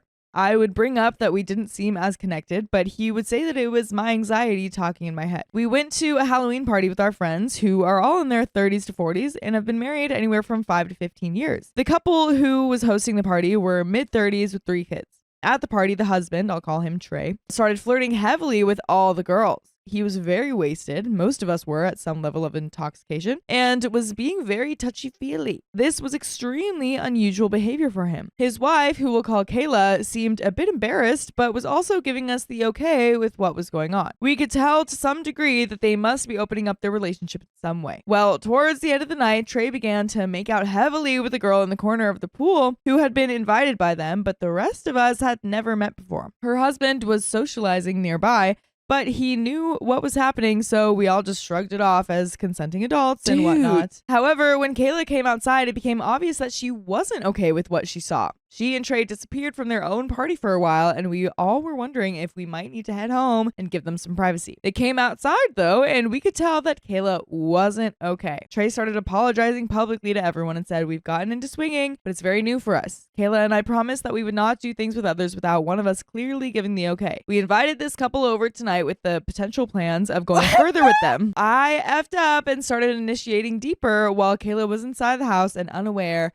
and not present." Kayla privately later apologized to us, saying that she had not planned on our group knowing that they were swinging and had wanted to keep it private. So when Trey had started flirting with everyone and being touchy-feely in general, she had felt embarrassed that we were all so thrown off at this party that she had hosted for us. And then when she had come outside to him already initiating with the couple that they invited, it had broken the boundaries that she had set with him. I left the party upset for her. In my mind, Trey had cheated by breaking that boundary and in front of everyone who she had not wanted to know about their open relationship. This is her one friend group that she has, and I can understand not wanting to share that part of their lives with us since most of the group is monogamous. My boyfriend's response was, "Yeah, he effed up, but this is new for him, and it's like a kid in a candy shop." I mentioned to him how he had once said that a benefit of swinging was less likely to have cheating in a relationship. But that to me, this felt like cheating because if you set a boundary and break it with another person, that counts. It was a tense ride home. The next time we had spicy sleep in the middle of it, he started bringing up me kissing Kayla and then him kissing Kayla. I didn't want to bring up that this upset me while having spicy sleep because I just didn't know, because the people pleaser in me hates making people feel awkward or bad in the moment. So I brought it up an hour afterward that him bringing up Kayla didn't feel right, especially after how that party had gone. He didn't argue about it and said okay, but I could see from his shut down facial expression that he wasn't happy with my response. The next time we saw Trey and Kayla,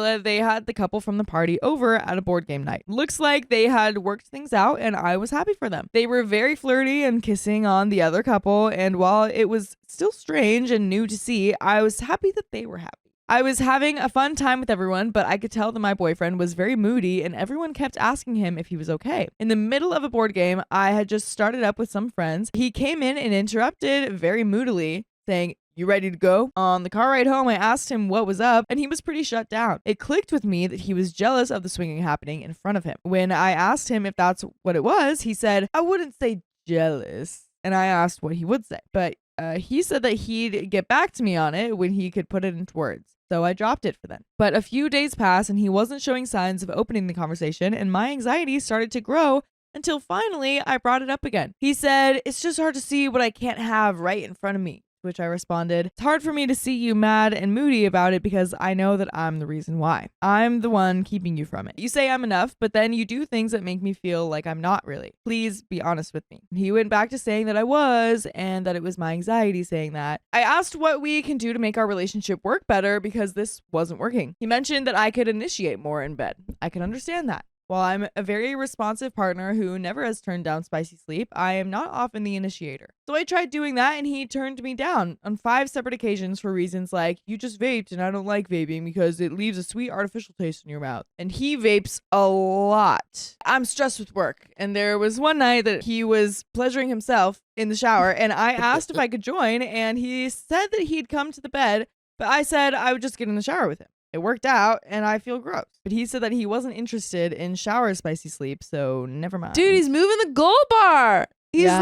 like, "Oh, I want you to initiate more." And then when you try, he's like, no. I could get his reasons, but it left me vulnerable because initiating has always been hard for me, and to keep getting turned down after he would ask me to try it more was hard. Then one night he said, "Take charge, do whatever you want with me, don't be shy about it, whatever you want to do to me, just do it." I started giving him special kisses to stall because I was panicking in my head. What did he want? Because I felt like he was looking for me to do something particular. I've never been super shy in bed, so when he said those words, I felt like he was hoping for something new or different in particular. Climbing on top and doing the basic dirty talk didn't seem like enough for what he was asking. I stopped to tell him because I had never felt panicked during spicy sleep like this. And I said, "Hey, I know you might want me to take charge, but is there something specific you'd like?" And he got frustrated and said, "Just be dominating like I do for you." Well, what he does for me is some more aggressive stuff, but he has never expressed interest in that for himself, and I didn't think that that's what he actually wanted. So I asked, is there a video of what you want from me or specifics? Because I don't want to dominate without knowing what it is you mean. He let out a frustrated sigh and said, never mind. I felt pretty crestfallen as a people pleaser and said, I'm going to go get some air really quick. I went downstairs and went to Reddit to search how to dominate your man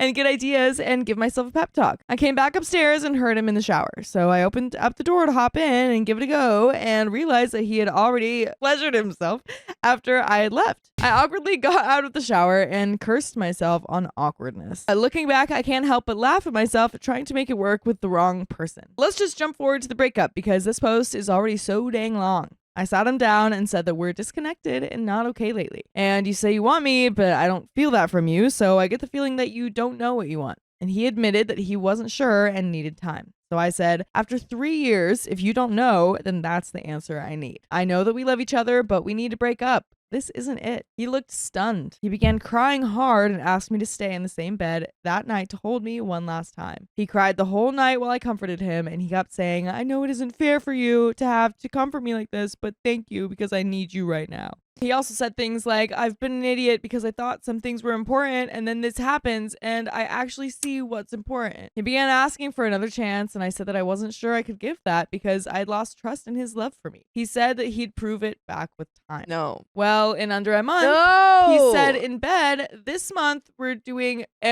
to a spicy sleep club. I was cool with part 1, but not so much with part 2, but gave him the benefit of the doubt that the second part was his fantasy in bed since he knew my limits at this point. But he brought it up again next time we were in bed and I stopped him and said, we are at the weakest point of our relationship that we've ever been and you really want to bring a spicy sleep club with other people into the mix? By the way, you can always keep us out of that mix by listening to us on Spotify, iHeartRadio, Apple Podcasts, whatever your favorite podcast app is. Just search OK Storytime. It finalized for me the ending of Us, and I'm so glad that it did. Looking back, I can't believe that I stayed as long as I did because while he has the right to want what he wants, it was clear that he wasn't being honest with himself. He wants to be in a non-monogamous relationship, and that's okay. Just don't date a monogamous person and pretend otherwise. It was just hurting us both. I definitely grew from it because it made me realize what I wanted and needed in someone too. A year has passed and I'm so happy and in love with the right person. Okay. My anxiety has magically disappeared. Go figure. I feel like enough as a partner in every way. He's lighthearted, easy as breathing, and would do anything to make me happy. Which is great because I'm a giver too, so we never run the risk of using each other. He cherishes me and I cherish him. I didn't even know love could be this awesome. It's corny, I know, but for anyone out there that is wondering if you're with the right person, if you have to keep wondering, and if you always feel like you're not enough, please be brave enough to leave what you know and go be happy elsewhere. And there are some relevant comments. Horror Paper 6574 says, first of all, none of this is normal swinging behavior. Trey and Kayla are effing idiots. Trey is a cheater and massively dismissive of his wife's boundaries and feelings at a vanilla party. I know this isn't the purpose of the post, but they brought you into their spicy sleep life without your permission by engaging in swinging in front of you. Again, at a vanilla party. And your boyfriend's, it's no big deal response was horrific. Breaking your spouse's boundaries is a very big deal. A huge one. In fact, if my husband or myself had done that, we'd have completely stopped swinging and refocused on our marriage. I'm so glad that you two realized your relationship couldn't work. Your ex was a giant walking red flag and not a good representation of a non-monogamous relationship who wants a healthy and respectful relationship. OP responds, completely agree with everything you said. I didn't go into it since it didn't pertain to the story, but later, Kayla and Trey and the couple that they chose got real messy because the girl in the other couple set her boundaries of not forming too much emotion because they started buying each other's kids gifts and just becoming more than what she wanted. What? That's weird. When she tried to pull back, her husband and Kayla continued to communicate in private. Almost ended 2 marriages. No. Messy all around and not what swinging is meant to be. But what happens when a couple isn't respectful of partners' boundaries and put their own interests before their marriage? It's why I never liked my ex's phrase that swinging prevents cheating. Cheaters are cheaters in any relationship, monogamous or not. My ex said that he and his ex-wife had great communication and a healthy swinging relationship. And maybe that was the truth since they were both on the same page and never faced conflict in the time that they were together. But I'm glad that I didn't marry him or immediately agree to try swinging with him, because seeing how he handled not getting what he wanted revealed plenty of red flags and terrible communication. I hope for the sake of who he ends up with next that he has worked on himself a bit, because no one needs that energy in a relationship or in the non-monogamous community in general. And that is the end of that story. My fiance thinks I tricked her to live with my friend. She wants to leave. Get out of there. No tricks allowed. Your tricks and your traps. We've been together for 6 months, and I know that even though it seems fast, I know she's the one.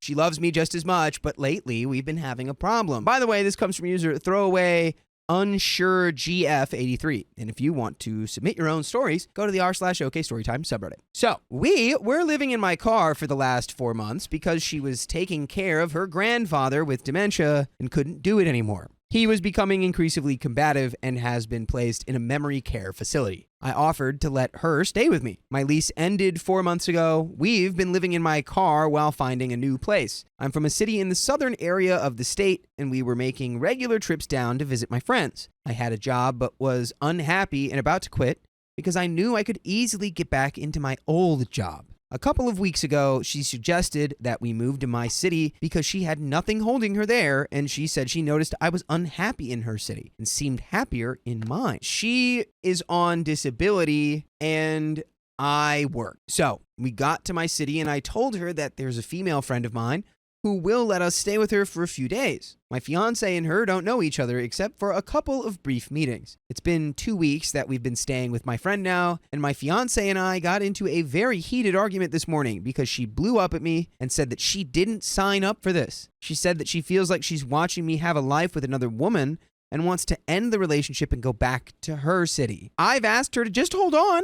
I'm trying to get a few paychecks because I just started back at my new job as soon as we got here. She said no, that she's tired of watching me build a life with another woman. To be fair, I guess I can see why she feels like this.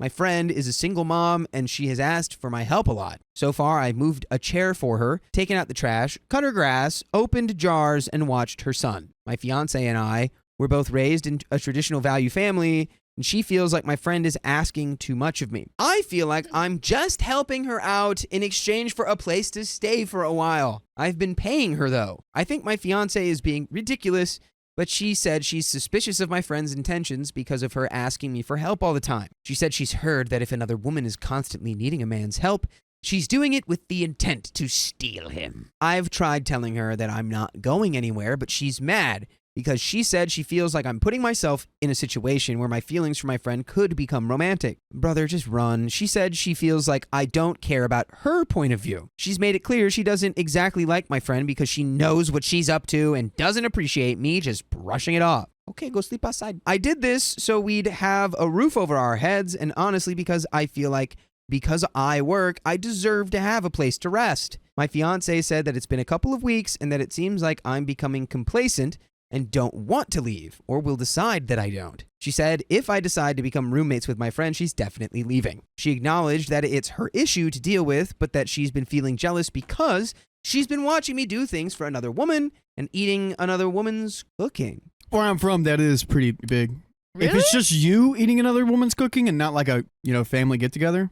Really? Counterpoint. Come on, okay. Let's say your friend, the one we're both thinking of right now, Cooks you a just meal. cooks me a meal. Okay. Not you, just me and Okay. her. That's pretty intimate. I guess. Here's my point. There's nothing preventing OP's fiance from, I don't know, cooking for everyone in the apartment, seeing as they're being put up there. If she's like, you're eating another woman's cooking, I don't see you cooking. Yeah, I just feel like the context is very important here because I feel like if it's like, I'm going to invite you specifically to my house, I'm going to cook a meal for you. Like, I just want to be so nice to you right now. You Right. know? This But is not if a dinner it's- date. But yeah, like I don't know. I am a microwave girl. I don't cook for a lot of people. If I'm cooking for someone, it's probably special. I don't know. It just feels That's just how it functions down there. It just feels like it's not the deal breaker. I feel like I need more info. She hasn't had the chance to do any of that for me because of our situation, and she said that she's afraid that I'll choose my friend over her because of this. She said she feels like my friend is too close and she doesn't like it, and that she knows because she's a woman what other women get up to, and that I'm just ignoring her concerns. I just don't know what to do anymore because I want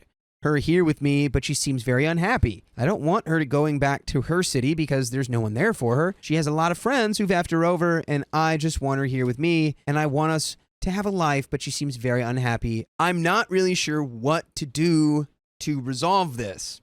There's an edit to add.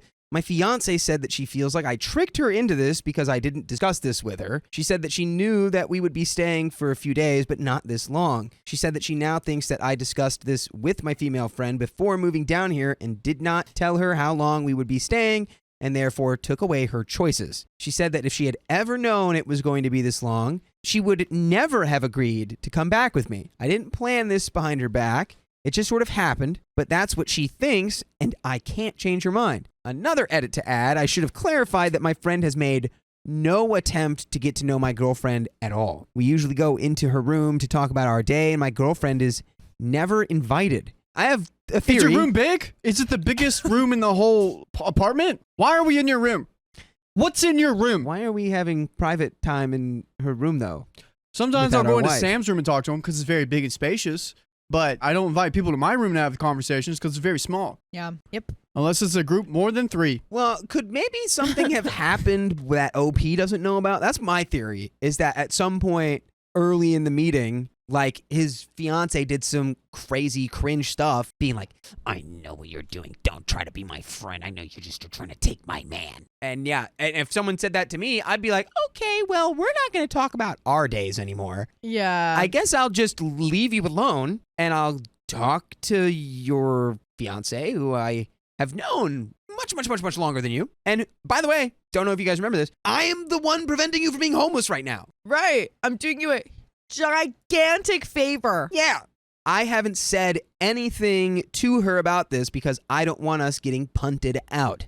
Also, I'm aware that they don't know each other, and I just don't want to ruffle any feathers right now, so to speak. Also, I should have clarified that I have met a few of her friends, and they don't seem to be good people. Some of them cannot help her because they are subsidized housing. She is saying that she has a few friends that are willing to help her, and her sister and brother-in-law who live in another city are willing to help her. I don't want her to leave because I'm worried that I won't be able to help her if she needs me. I can admit that I have been neglecting her. I usually go right into my friend's room when I get back from work. Then I spend about an hour doing work stuff on the computer and go to sleep. My girlfriend said she understands that I'm working a lot, but that it's no excuse to neglect our relationship. She has said that maybe she's not ready for a relationship, but I'm reluctant to let her go. She has also said that she's thought maybe I'm not at a point where I should be having a relationship right now. She wants out, dude. Yeah. She said that she doesn't feel like I have time for one. She said that it would be better for us to just split now, since it's only been 6 months, rather than months or years down the road. She has tried explaining to me that sometimes things just don't work out, but as I said, I'm reluctant to let her go.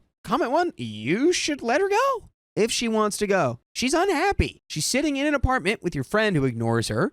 You work the whole day, and the little free time goes to your friend. You say yourself that you want to stay there for several paychecks, so it's a few months. You rushed into this relationship as if you are a teenager. You didn't even know this woman and lived with her. Was this a savior thing? But you just hurt her right now. Even if it is her issue, the situation makes her crazy, and you can't change the situation. You don't want to let her go for selfish reasons, but actually, you also don't spend time with her. Just let her go. You can still stay in contact if you have a steady life again. You can ask her and try again, but this no. And if you also don't see how it feels that your friend totally ignores her, never ask her for the favor, just you, even such small things, and as soon as you come home, you go to your friend and you say that you pay for staying there, so why pay with favors for you to stay and lose the little time you have?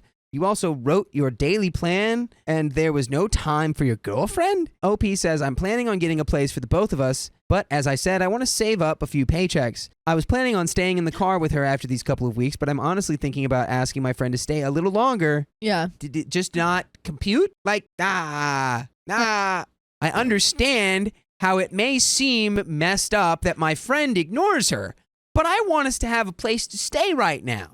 She doesn't want to stay in that place right now, though. It's just the fact that this guy's like, yeah, my girlfriend's saying she's completely miserable here and we can't stay any longer, so I'm considering asking to stay longer. I know she'll be miserable, but we haven't got anywhere else to go. Brother, you lived in the car for 4 months. What's another 2 weeks?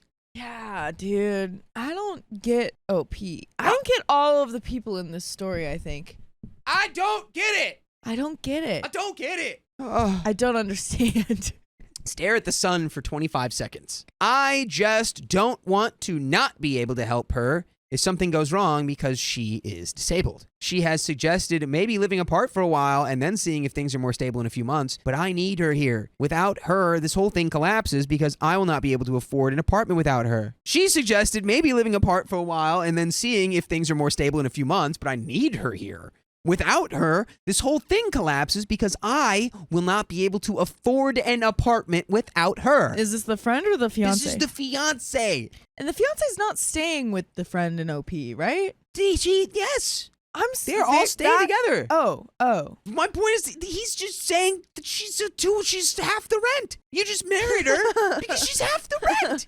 Wow. Insane. True intentions exposed. Oh my God. She has said that maybe I should just stay here with my friend and be roommates with her, but according to my friend, that can't happen. My girlfriend said she doesn't even understand what I brought her here for and that she feels like she sticks out like a sore thumb. She has even said that she wonders if her being gone would change my friend being okay with me being roommates with her. I just worry about what would happen to her if I let her go. Reply, you are just digging a deeper hole for yourself with your edits. In what world is it okay for you to go into your friend's bedroom to talk about your day and ignore your fiance? If you're talking, you should be in the living area. Totally understand where your fiance is coming from. OP said, my friend just always hangs out in her room. I didn't think anything of it because we leave the door open. Comment 2, your ex-girlfriend just responded. It's funny how she has a different point of view. I'm glad she left you. You and your girlfriend suck. Have fun with your other girlfriend. Oh my gosh. Oh, and we have the update from the girlfriend. Oh my gosh. I love it when this happens. We get both sides in one story. Update from user throwaway 1 2 3 4 5 6 7 8 9. Woo! The ex-girlfriend. Hi. I'm providing this update because I'm almost sure this is about me and my ex. The details are too fitting. Anyway, yeah, I suggested we move down to his city. I said we could start looking for a place immediately. It's true that I agreed that we would live in the car and get a gym membership. He waited until we got down there to tell me we would be staying with a female friend of his for a few days. I was fine with that. A few days turned into 3 weeks. He completely neglected me and our relationship suffered. I get that he's adjusting to a new job, but that's no excuse. Every time his friend needed something, he would jump right up. He was so busy kissing her butt that he didn't have time for me. He expected me to clean her house. I refused to be a maid, especially when I wasn't even given a choice in being there. I presented the idea of us living apart for a while until he got more established, and he would not hear it. He would follow me outside and prevent me from calling anyone, and he even snatched my phone out my hands every time I tried. Throw him in jail. Oh, boy. Throw him in jail. This guy is going to stinky jail. Oh, my gosh. That's terrible. So, like, any of that behavior at any point should be an immediate, it's done. Like, yeah, I'm done. Yeah. He wouldn't even sleep unless I was with him because he was afraid of me sneaking off, as he put it. He kept saying he needed me there because he loves me and needed me to get a new place. It was obvious after a while that he just wanted me there because he wouldn't be able to get a place without me. Yeah. I'm sure he's probably just going to stay with her, but I don't care anymore. It's not my concern. It became clear to me that he didn't care what I wanted. He wanted to do whatever he wanted and just expected me to deal with it. He would accuse me of being rude to him and his friend, then despite the fact that she completely ignored me, even when I was standing right next to him. She would act like I wasn't there and only talk to him. He made no attempt to fix this. It also became clear to me that she expected him to act like a dad to her son and act like a partner to her. He couldn't understand why I seemed jealous even though the minute we arrived, he stopped touching me and started ignoring me. This is just silver lining. You didn't marry this absolute doofus. Yeah. Good job. I think it didn't get that far. The universe really helped you out here. Mm-hmm. He started doing her favors and spending all his free time with her. Then when I brought it up, he said I was making baseless accusations. He tried to excuse them closing her bedroom door by saying her son closed it. Be that as it may, he should have immediately opened it. Maybe just don't have conversations with another woman in her bedroom while you're with your fiance. Yeah, there's a communal space for a reason. There's a living room. There's a kitchen. Like There's I a said, is hallway. it the biggest place in the whole apartment? Because that only justifies it. Because if the living room is smaller than the bedroom, I would be hanging out in the living room. Yeah. What else was he doing in her room? Huh? This happened twice, yet he couldn't understand why I did not trust him. I waited until he calmed down by pretending everything was cool. Then when everyone went to sleep, I took his fob, got my stuff out of the car, and ordered an Uber. Yes, queen. I went to a hotel and then got a bus ticket the next day. Yes, queen. Period. I'm staying with a friend in my hometown until I find a new place. Good. And by the way, we have a hometown where you can listen to full episodes with stories just like this. It's a hometown on Spotify and Apple Podcasts and iHeartRadio. And all you need to do to get there is you type OK Storytime. Yup. And then you're home. That's our home. That's the name of our hometown. Welcome to OK Storytime USA. Okay, story time on street On Easy Street. podcast. Podcast Street. Podcast. Podcast Street, but it's the north side of the street. Not There's the south also side a of the street. YouTube and a Facebook street and Instagram. There's a lot of roads on the digital Oh, highway. good. And Damn. TikTok and LinkedIn and Video Elephant. Wow. All of it. Of course, he blew up my phone, so I just blocked him, but not before telling him it was over. He seems like a player anyway. Most of his friends are women, and he was also friends with his ex, who he talked about constantly. Red flag, red flag, red flag. Oh, yeah. He never shut up about his female friends, a few that he told me that he considered dating in the past. I just wasn't happy, and he refused to let me break up with him. He was showing a lot of red flags, and I was done. Refusing to let you break up with him is like the sun in terms of how intense the red flag is. I've learned my lesson about moving in with someone I hardly know. I'm just glad to be away from him and his drama that he is always accusing me of creating. Thank you for reading. Comments here. Comment number 1, it's always nice to hear the opposite side to the stories that are posted here. OP says, I know I already replied to you, but I wanted to add that I'm glad I saw it because I see how he spun it in his favor to make me look entitled. I honestly think he only brought me there to be a live-in housekeeper and babysitter. He deceived me. He told me that we were going to have a house ready, and then the minute we got into town, he was like, we're going to be staying with my friend for a few days, and it became 3 weeks. He stopped being as affectionate, and we stopped having spicy sleep. It happened once in 3 weeks when normally it was a few days a week and even twice a day sometimes. In the car? Living in the car? Can we not also forget this couple has been without home for 4 months, living in first OP's car. I thought he was just talking about an ex of his. Like someone that he like kind of knew before. And he's like, yeah, like I'm going to go see my friend. Yeah, we like stopped sleeping together. Is that right? Did I hear that right? No, this is from The original OP. Yeah. So this is from her perspective. The original OP was the I thought was she the was talking fiance's about man. what he This was is the woman. talking about. Okay, never mind. Dude, in a car? Crazy. Living in a car for 4 months is nuts. Well, doing Yeah. that in a car is wild. Well, yeah, and then that consistently for 4 months is untenable. Yeah. And did you think that there was going to be a place ready when you moved to this new city after living in a car for 4 months? Of course. Why? Like, did Yeah, Tell the I wi- want more info about that, about why they were moving in a car. he he didn't have a job and she's on disability, and it's like, how are you guys going to move into a place in the new city? Yeah. I'm just glad you had this learning experience, OP. Yeah. Because I feel like you did learn a lot. Yeah, honestly. It's a good lesson to learn. Yep. Also, twice they were in her room with the door shut. I see he lied about that. He claims her son shut it, but even if he did, he should have immediately opened it. He blamed me, saying I should have opened it if I had a problem with it. I don't know her, so I wasn't going to do that. He took advantage of that and spun it in his favor.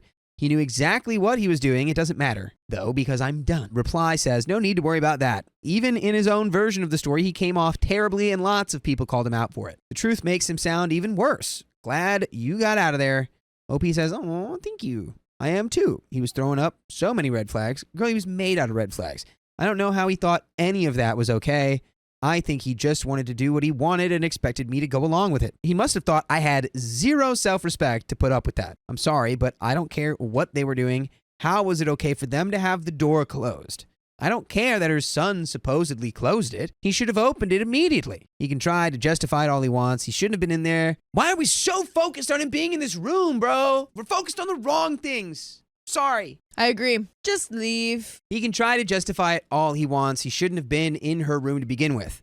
I love how he lied and said that they left the door open. And that's the end of that story. My wife's illness ruined our relationship. I can't take it anymore. Literally just get better. There's a trigger warning. This talks about mental illness, so keep that in mind. We have been married for 7 years and together in total for 14. Before we got married, my wife exhibited some anxiety and unusual behavior. Stressed and a little paranoid about certain things. I had literally no experience in this and attributed it to her stressful job that she often talked about. We got married and I naively thought that security would help allay some of her fears. She left that job with my and her family's blessing and encouragement shortly after we married. By the way, this comes from Volov, and if you want to submit your own stories, go to the r/OK Storytime subreddit. So this steadily got worse, and around 18 months later, she was sectioned and spent 3 weeks in the hospital. She had been delusional, having hallucinations, and was paranoid and suffering from persecutory thoughts. I'd discovered a letter from a solicitor demanding money and found out that she had been overspending and had gotten herself into debt. The medical aftercare post-release was non-existent, and she soon stopped taking her medication. We struggled on for a couple of years until she had another crisis. She was put under the care of the crisis team, who were great. She started meds again and saw a therapist and psychiatrist. She was extremely anxious at this time and scared of me. Her voices told her that I was against her, etc. So to try to alleviate the immediate stress, her care team suggested that I stayed in our spare room to give each other space, which I happily did to try to make things easier. As time went on, things calmed down and we returned to some semblance of normality, but we had gotten into a routine and I stayed in the spare room. I didn't want to pressure her and potentially derail her recovery. She was unable to work, which is fine, completely understandable. So we were on one income, but she got into financial trouble again, but this time on my debit and credit cards. I knew it was happening, but was powerless to stop it. Then one day she announced that she was stopping taking her medication and would no longer see her care team. She had not fully recovered within weeks, I saw her symptoms returning. Delusions, hallucinations, etc. All the same things from her original psychosis diagnosis. We kept up appearances and plodded on until I found more overspending. I tried again to put a stop to it, but she got extremely angry and hit me. Her illness took over and she accused me of forging bank statements, colluding with the bank, lying, and committing fraud, etc. That completely knocked me back into my shell, and I was unable to stop her spending until the money literally ran out. Oh gosh. When that happened, she was surprised, denied any responsibility, and accused me of spending it all. I have now finally managed to largely rein her spending in by denying her access to my cards, but it's been incredibly stressful as I have had to borrow from my family and the bank to cover it. So another 18 odd months later, and here we are. She still has her symptoms. We're still in separate rooms. He's understandably unable to work. We have managed to talk about things a couple of times, and she point blank refuses to go back to the doctor or start taking medication. She refuses to go to couples counseling with me. We've both said that it can't carry on like this. I feel after 5 years of this, I can't take much more. We would have liked to start a family, but that's impossible now. Our lives are wasting away, stuck in this rut. We had a serious talk about a month ago where we all but separated, but then she kind of rode back on the idea. I still love her, and I know none of this is her fault. I know no one chooses to be ill, and I know it's worse for her than me. I worry how she'd cope if we split. Her parents are nearby, but she's pushed them away over the last few years, but they would absolutely support her. And I feel terrible about potentially not abiding by my marriage vows. She has no friends at all and has alienated her extended family with some behavior related to her illness. I'm not even sure that she totally understands the ramifications of separating. She said that she would stay in the house, but she has no means of paying the bills. Her parents are comfortable, but I don't think they could buy me out, and they couldn't fund her indefinitely. Neither of us are doing the other any favors prolonging this as it is. I feel so guilty and responsible. I often wonder what it is about me that may have made her feel like this. I don't want to split, but staying like this is untenable. I can't force her to get help, and I don't want another 5 years to pass with no improvement and the best years of my and her life gone. I don't know what to do for the best. I'm sorry this is so long. And there is an update, but oh my goodness gracious. Oof.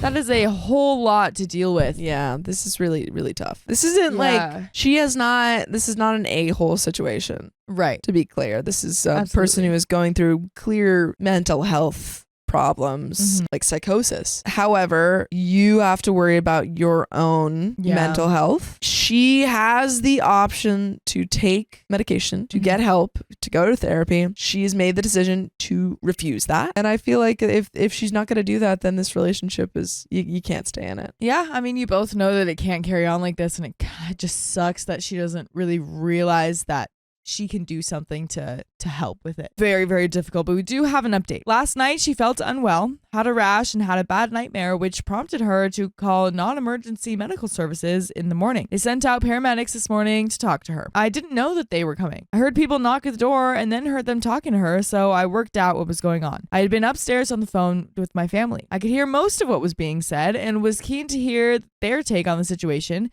and whether they would want to take my wife for psychological assessment. She had been sectioned and detained before. At that stage, I didn't want to interrupt the conversation. It was clear that the conversation was more about mental health than the physical sickness and rash. I heard my wife recounting the bullying circumstances, which led her to leaving her job and her mental breakdown 6 years ago. During that conversation, I heard her say that she'd had a work romance with the manager from her office back then, and that she had spent the night with him twice. This would have been before we were married, and whilst we had previously been temporarily separated during a break. But she never told me any of this. I made sure that I had heard and understood properly and went downstairs to discuss it. The paramedics were still there. I didn't want her to be able to outright deny what she'd said. They basically said that she should see her GP to discuss options about treatment for her mental illness. It was awkward for them, so they finished the consultation, as it were, and left. I asked my wife what had happened and repeated her own words to her. She said she'd had a crush and that had developed, and he acted on it when she went to his hotel room. Apparently, he had subsequently denied it.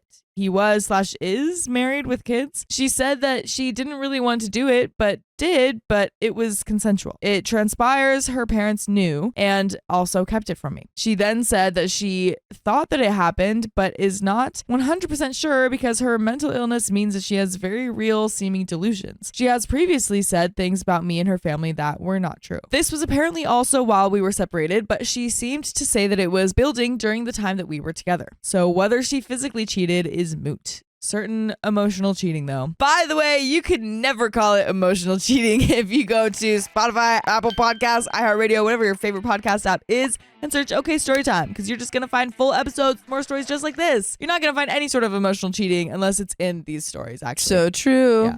There's probably going to find a lot of emotional cheating, actually, you're probably going to find a lot of it, but maybe 90%. You won't be involved in that. No. So that's good. But yeah, there's a little bit more to the story, but hopefully, like, he's just coming on here to vent because I don't know what to say to him. I mean, I think OP you need to know that you leaving her does not make you the a-hole. It does not mean that you are, failing her in some way. Yeah. It just means that you're not equipped to take care of this woman. And that's okay. Yeah, that's okay. Yeah. Yeah, because that does really, really suck. Like you were saying before, yeah, look out for yourself. It sucks when people that you love are going through things like this, but at the end of the day, if you are ultimately being dragged down by it and you've tried all that you can, then it's not going to change really. So you got to do what's best for yourself. But there is a little bit more to the story. When we got back together after our temporary separation, I had moved out. We both said that we had been faithful during that period. Conveniently, she doesn't remember that conversation. It was all calm. I said that I had at right to know back in 2010, and she let me propose in 2011 and marry her in 2012, all the while I didn't know. We said that we can't carry on and that she would talk to her parents about buying me out of half of the house. She asked if we could live together in a civil way during this period. I said I couldn't afford to rent and pay the mortgage and bills, so we'll have to. She said that I should contact a lawyer to talk about the divorce.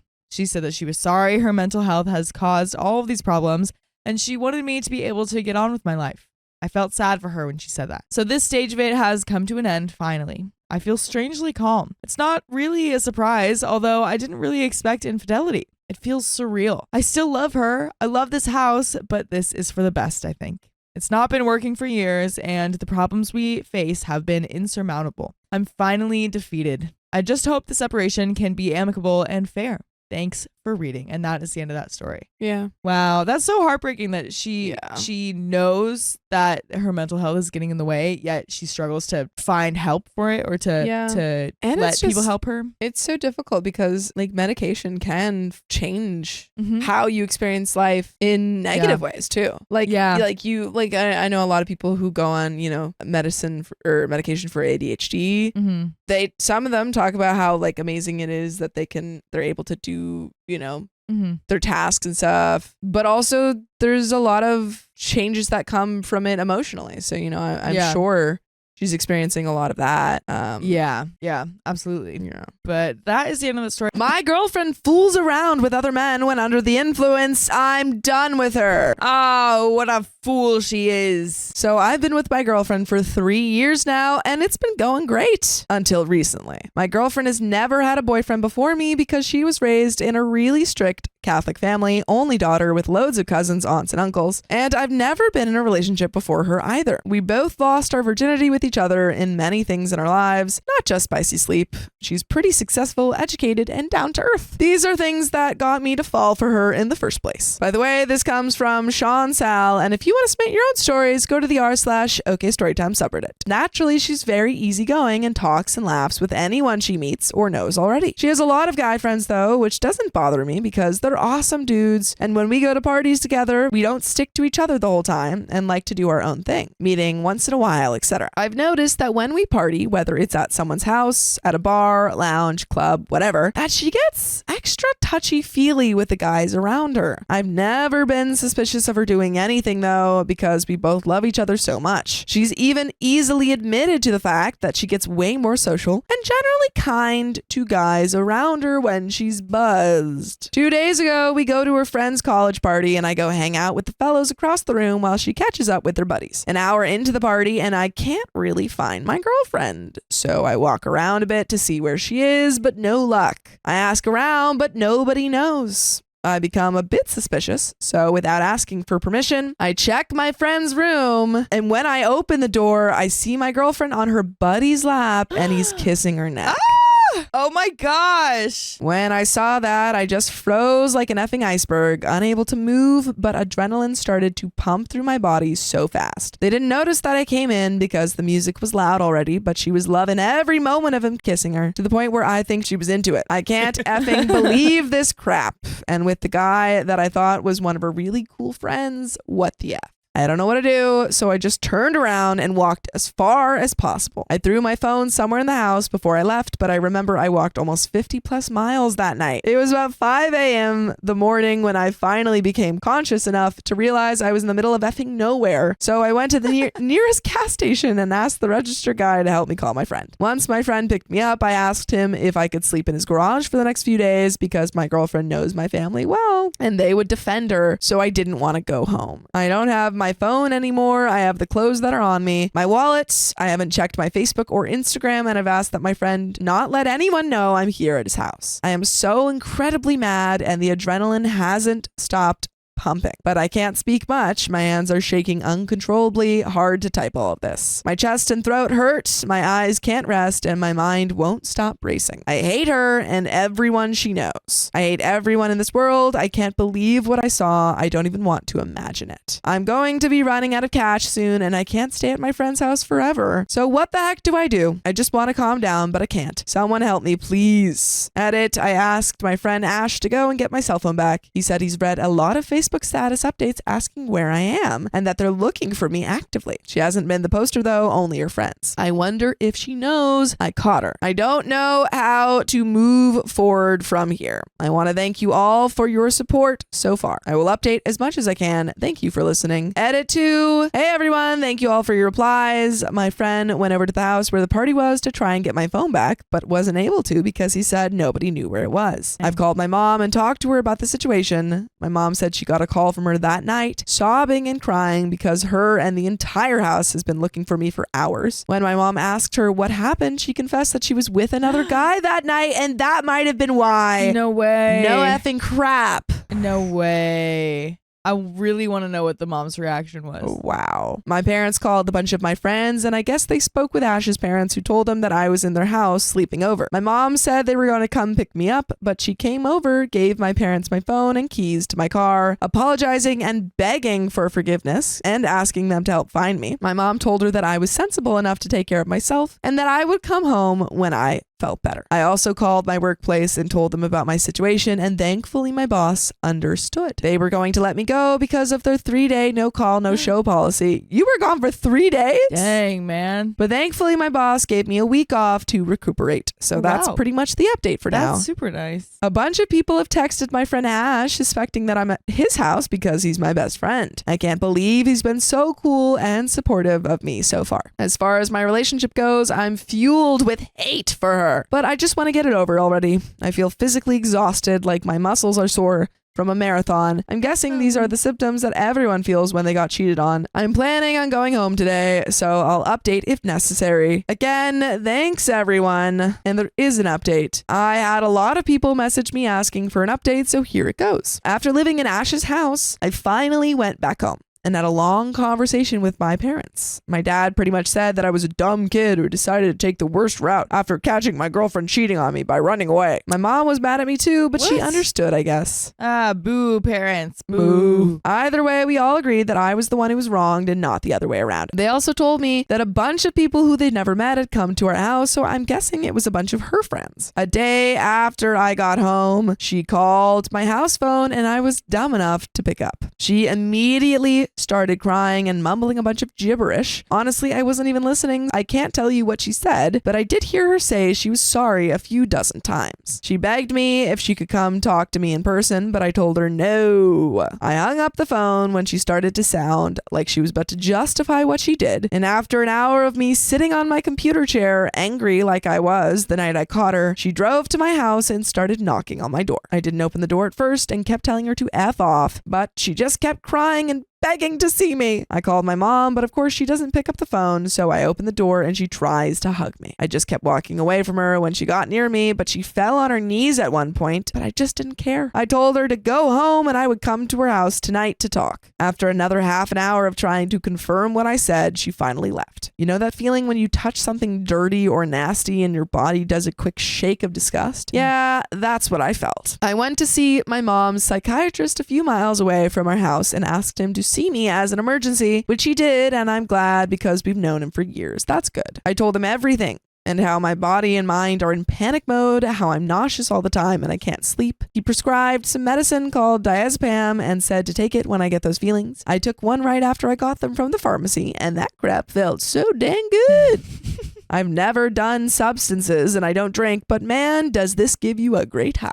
Oh boy, that's the perfect solution to Okay, this. be careful with that, OP. Be careful. Oh man. Anyway, since I just took some of that medicine, I thought it would be a great time to go visit her at her house, like I said. When I got there, I texted her to just meet me outside because I didn't want to see her parents. I felt ashamed. She walks outside wearing her usual house attire and she looked cute, but dang, I hate her so much. I felt more open than I ever did though, so I started telling her just how I felt. And as soon as I did, she started crying again. She hugged me this time, and while I didn't put my arms around her, I didn't stop her either. It didn't feel good. Long story short, she used booze as an excuse, just like everyone in my previous threads said she would. It's a good thing I read everyone's comments though, because I remembered a few good points to make. Everything I said, she just responded with, I know, I'm sorry, please, I won't ever do that again. I want to believe her, but I never want to touch her body again because I feel like the other guy has stained her forever. I told her this and she just kept crying even more. I could see her parents listening in and watching us from her house door, so I just told her to go back inside and remind herself just how much she's broken my heart, and then I left. So that's it. She's been texting me nonstop and trying to FaceTime me here and there, but I just blocked her number recently. Her lemmings tried to text me to unblock her, but I just block them too. My parents think I'm still going at it the wrong way, and my mom is especially angry that I didn't consult her about getting medicine for all of this, because I guess that psychiatrist of ours writes prescriptions out like candy on Halloween. I've read up a bit about the medicine and I think it's doing me some good right now. Plus, I won't let myself take it after I've gotten used to the entire ordeal. I ended up leaving my current job because, well, I don't know, I was dumb enough to say that I couldn't work there anymore because I was just too depressed. Ash told me that his dad could get me a stable job at his plumbing company in a bit though, so I think I'm going to take him up on that offer and just learn to do that stuff. I get to work with Ash and his dad, so that's a relief. But you know what else is a relief? What? Listening to full episodes of stories just like this. Just go to Spotify, Apple Podcasts, or iHeartRadio and search up OK Storytime. This is it so far. I'm sorry if this was anticlimactic or not what some people expected. She's still trying to contact me, I know it, so I can update this thread if anything happens. Thanks everyone for responding to my stuff though. It actually really helped me calm down and think about some stuff. Thank you. Edit, so after reading all the comments about diazepam, I tossed that crap out. Oh, good. I'd rather not get addicted and have to deal with passing away from withdrawals.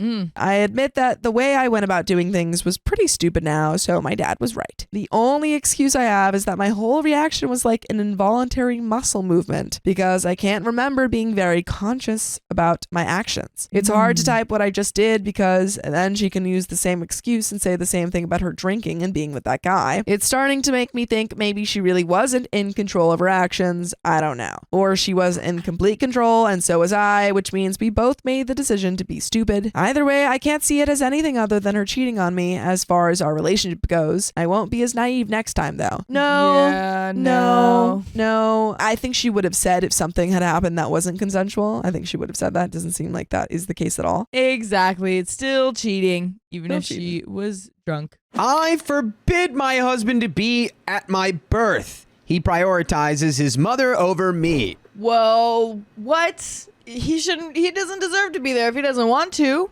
I just love that this reads like she's talking about her own birth. Oh, yeah. When she was born. I am due to give birth to my second child any day now. I'm a little worried that all my emotions from today may send me into labor. Not ideal.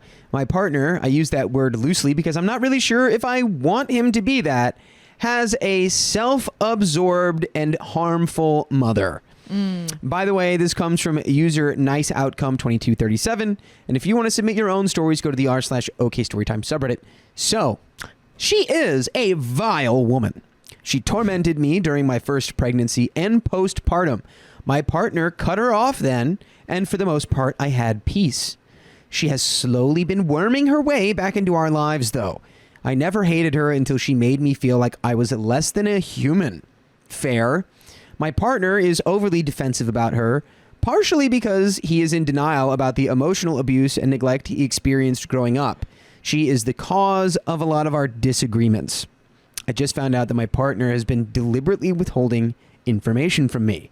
One of the major factors that led me to resenting his mother was the fact that she turned up at the hospital after I had given birth.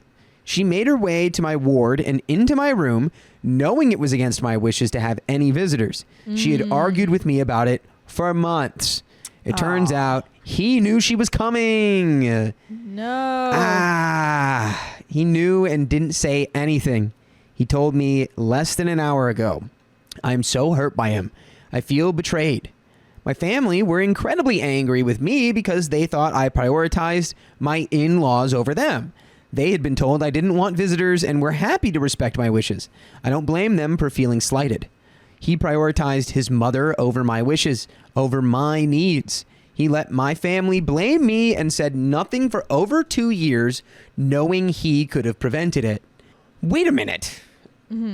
He let my family blame me and said nothing for over 2 years. Did you say nothing to your family? Yeah, I feel like you could easily explain and be like, hey, I didn't want this. I was not choosing to have her there. Yeah. Everyone just needs to calm down here, except for OP. Right. No, that's, yeah. I have told him she cannot come to the birth of our second and that my firstborn and I will be leaving once I can pack the things up. I have told him he cannot come to the birth of our second and that my firstborn and I will be leaving once I can pack the things up. She, his mom, told me that she did not care about my wishes. She told me how her happiness mattered more than mine.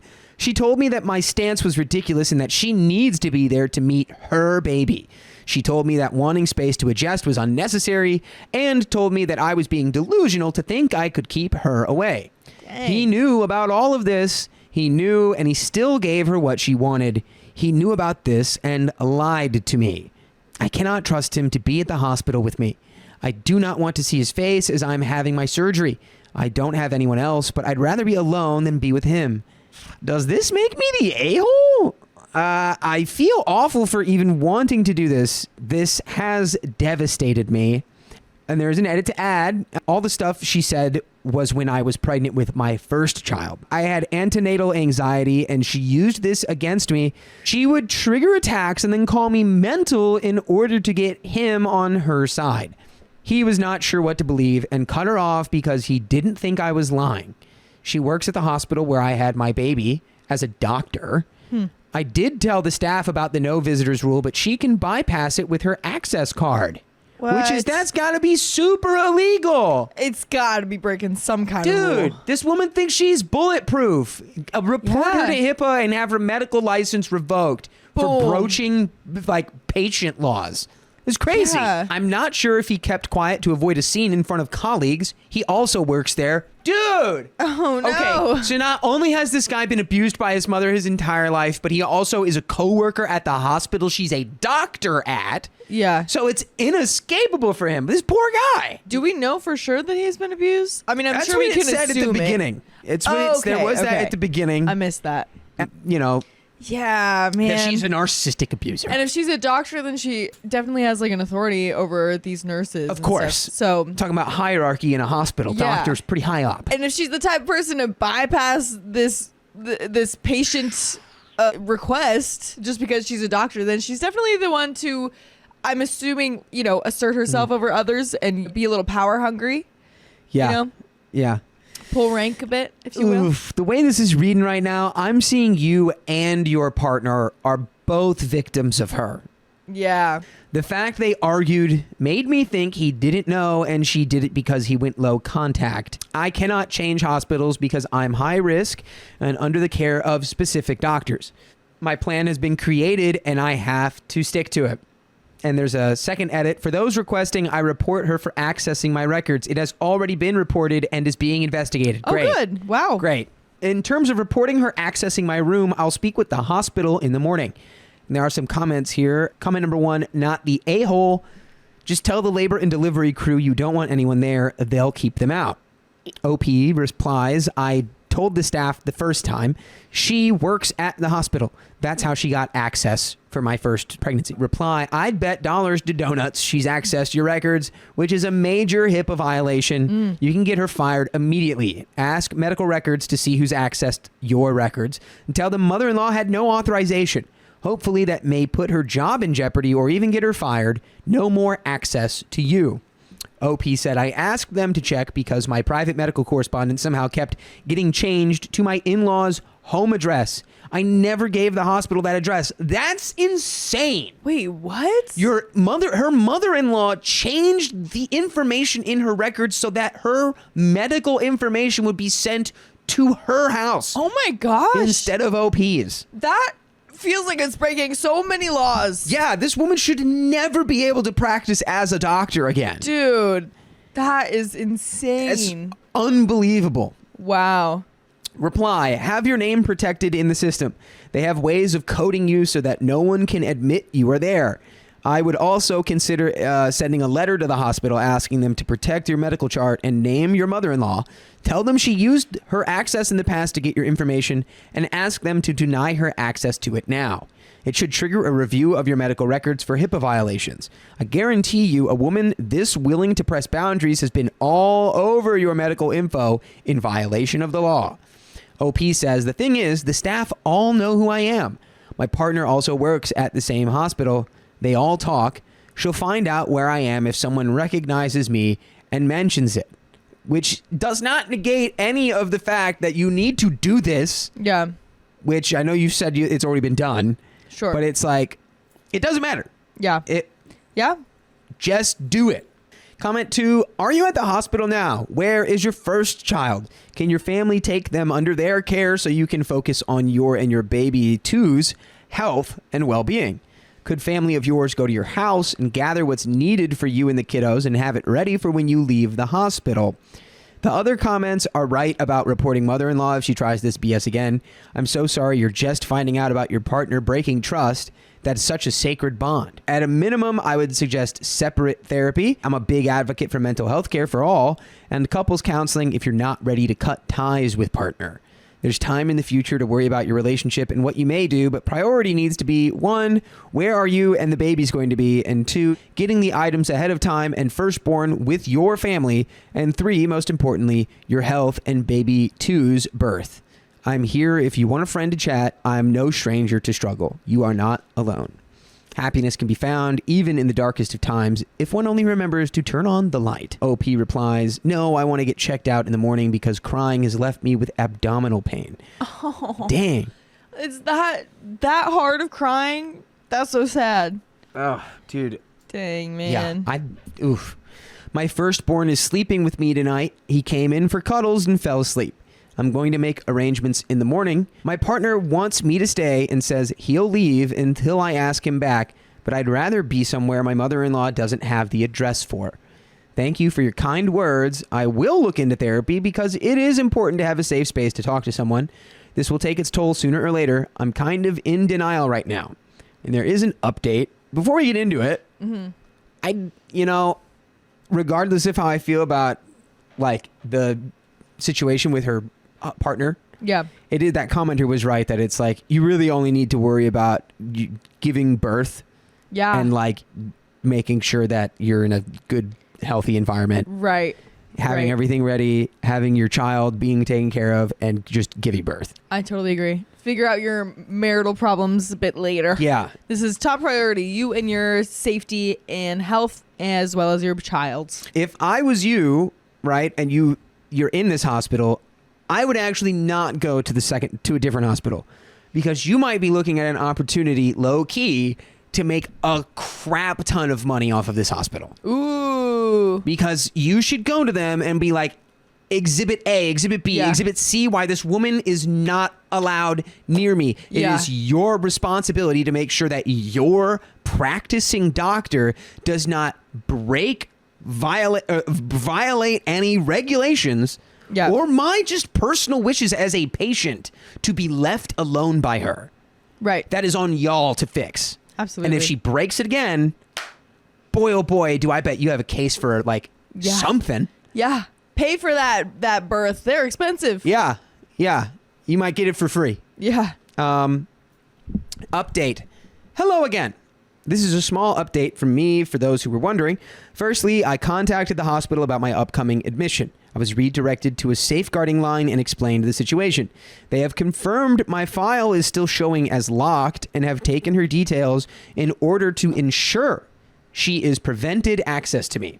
I'm not sure if this will guarantee she stays away, but if she doesn't, I will not be accountable or to blame for the consequences of her actions. Secondly, I did contact the hospital about the previous incident. They are being shifty, to say the least. Contact a lawyer. Immediately contact a lawyer. They do not want to take the complaint because I should have contacted them there and then, which I have already explained.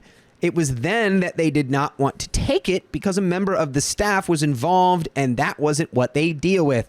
I have been sure to get their refusal in writing. Good. I was passed around to various other departments. One has agreed to look into the previous incident if she violates my request a second time. No, they should be looking into it immediately right now because she already violated it a first time. Thirdly, I've spoken to my lawyers about quite a few things. Let's go. I have sent everything to my lawyer.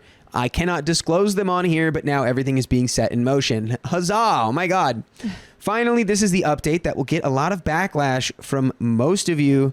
My mother-in-law has my hospital date. She sent a message stating that she found it out from someone she works with. They were named in the message, and I'm not entirely sure why that person had it to begin with. There was also a mention of how she'll already be working on that day. You can pretty much guess where this is going. I cannot do anything about it this weekend, but I will be contacting the hospital and my lawyers on Monday. Girl, at this point, hire private security.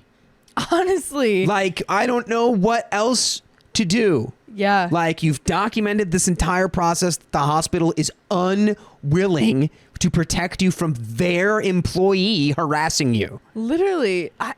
It's like, it's frustrating how she's doing all of the right steps to like protect herself legally, and I mean, I guess trying to set boundaries to physically protect herself, but like nothing is happening. Yeah. No one's listening. They literally said, it was only one time. We'll do what she does the second time. Huh? Yeah, it's like, no. She goes, well, you should have called it that time and we would have taken it seriously, but since you're doing it now, it's like, I should have called you right after I had given birth and was blindsided? She what? like kind of did though too. Like she was still asking around and just getting jumped around like to all of these places, and they weren't doing anything. Dude, all I hear is I close my eyes, and when I hear this story, I hear cha-ching, cha-ching. Yep. You can sue the hell out of this hospital and her personally. Yep. I'm not sure if I missed anything. My brain is sleep deprived right now. I'll add it if I'm reminded or suddenly remember. And there is an edit covering some repeated mentions again. I'm British. Some stuff you are all saying applies, some does not. I appreciate it, but my lawyers are on top of everything and I have been sending the necessary documents, etc. Hospital change is not an option. As per the previous post, this is the best hospital for me to be at. If anything were to happen, I would be transferred back here either way. Hospitals here are in trusts.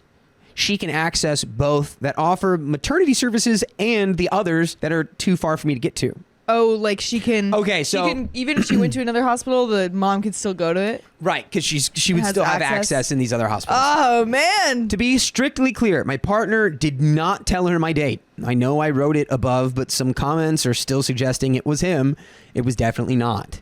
She sent the name of the person in the message she wrote to him. This person is from her department. I cannot remember her exact job role, but I know she is in a senior position. And edit number 2, I knew I forgot something. My aunt is trying to swap her shifts at work to be with me. My issue is that I do not really want anyone with me during the actual surgery. The only person I would want there is my partner. Right now, still a massive no from me, and he is respecting that. My mother would faint. She couldn't even look at the pictures of my firstborn if he had not yet been cleaned up. Post-surgery, I won't be able to walk and will be a sitting duck. This is when my mother-in-law is most likely to make her appearance. No. I hope she has sense enough to stay away this time, but I am a realist. She is going to try to come no matter what. I'm mostly concerned about not having anyone around because I know I will want to shower at some point, but I won't be able to if my baby is not supervised. I will have 2 private nurses, but I know they are not people I can realistically trust to confront my mother-in-law if I'm not present. Some have suggested doulas, which is like a midwife. I started to look into it yesterday and will continue to research before the weekend is over. I am really disheartened about having to compromise on my boundary.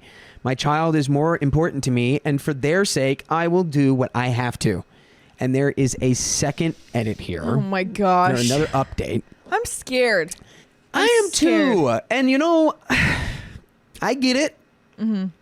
You're pregnant.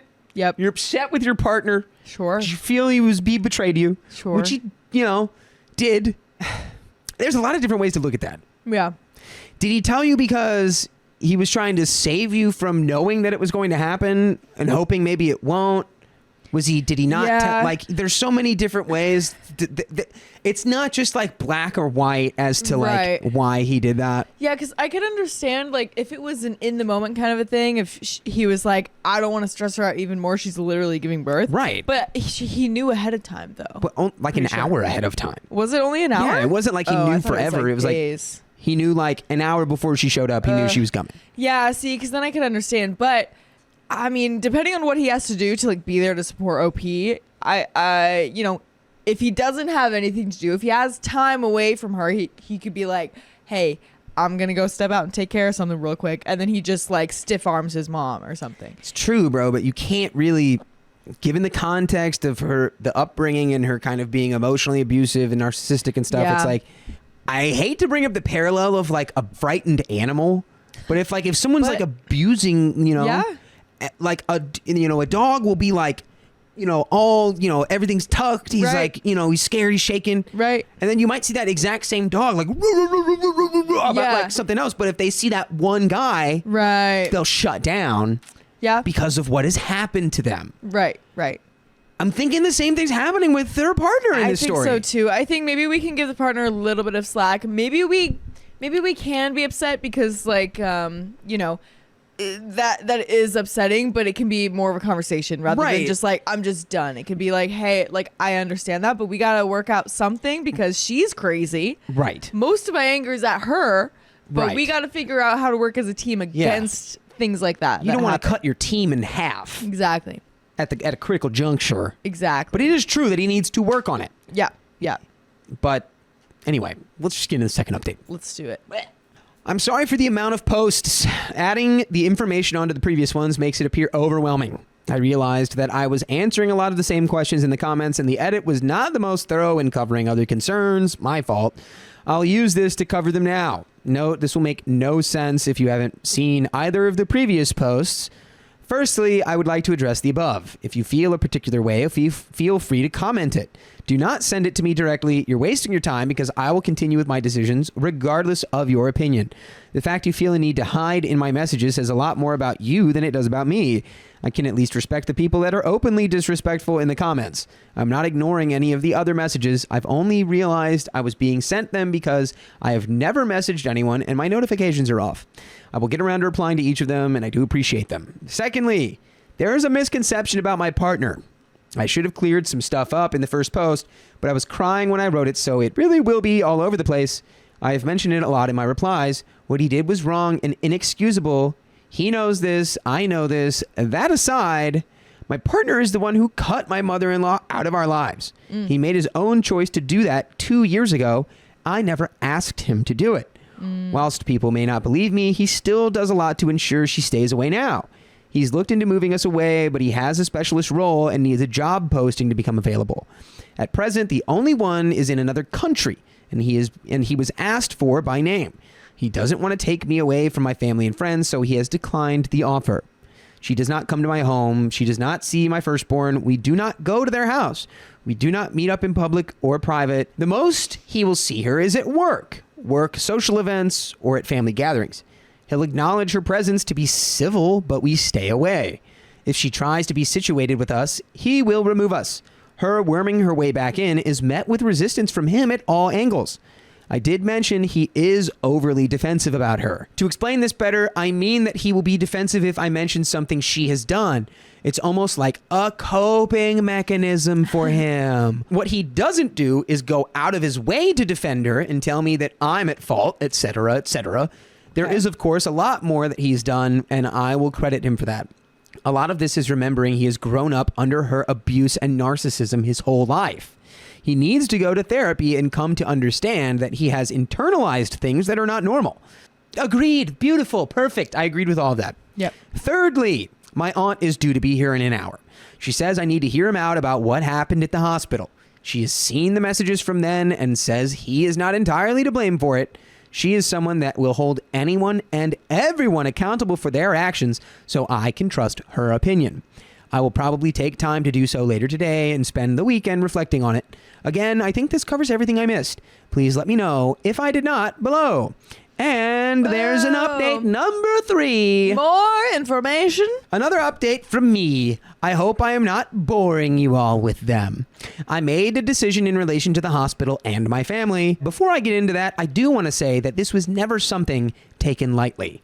I would never want to deprive my partner of the opportunity to be there when our children are born. It is a once-in-a-lifetime event, no matter how many children you have. You can only be there for that child once. The reason it was considered is because I cannot have someone who treated me and has since treated me the way my mother-in-law does around me, nor would I be willing to have someone who enabled her in getting her way by my side, especially when what I need is someone I can trust. I was still going to allow him to sign the birth certificate after the fact. He is their dad, and they are not a pawn.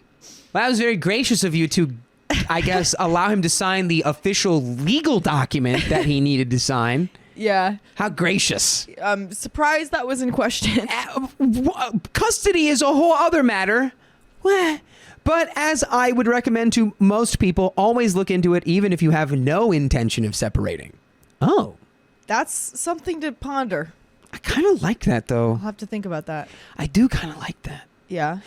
It will give you clarity on your position. We already have a pre-existing agreement that we are both happy to abide by. Now for the decision. I am allowing him to be present. Great. Woo! We're getting the band back together. All right. However, my aunt will also be there in the event he proves incapable of dealing with my mother-in-law. She will not hesitate to advocate for us all, and she will defend my partner if mother-in-law tries to get to him. Word. He has shown me his commitment to our family over the past couple of years. He was willing to miss the birth because he understood how much his actions have impacted me. He has also said he will look into therapy for his personal development.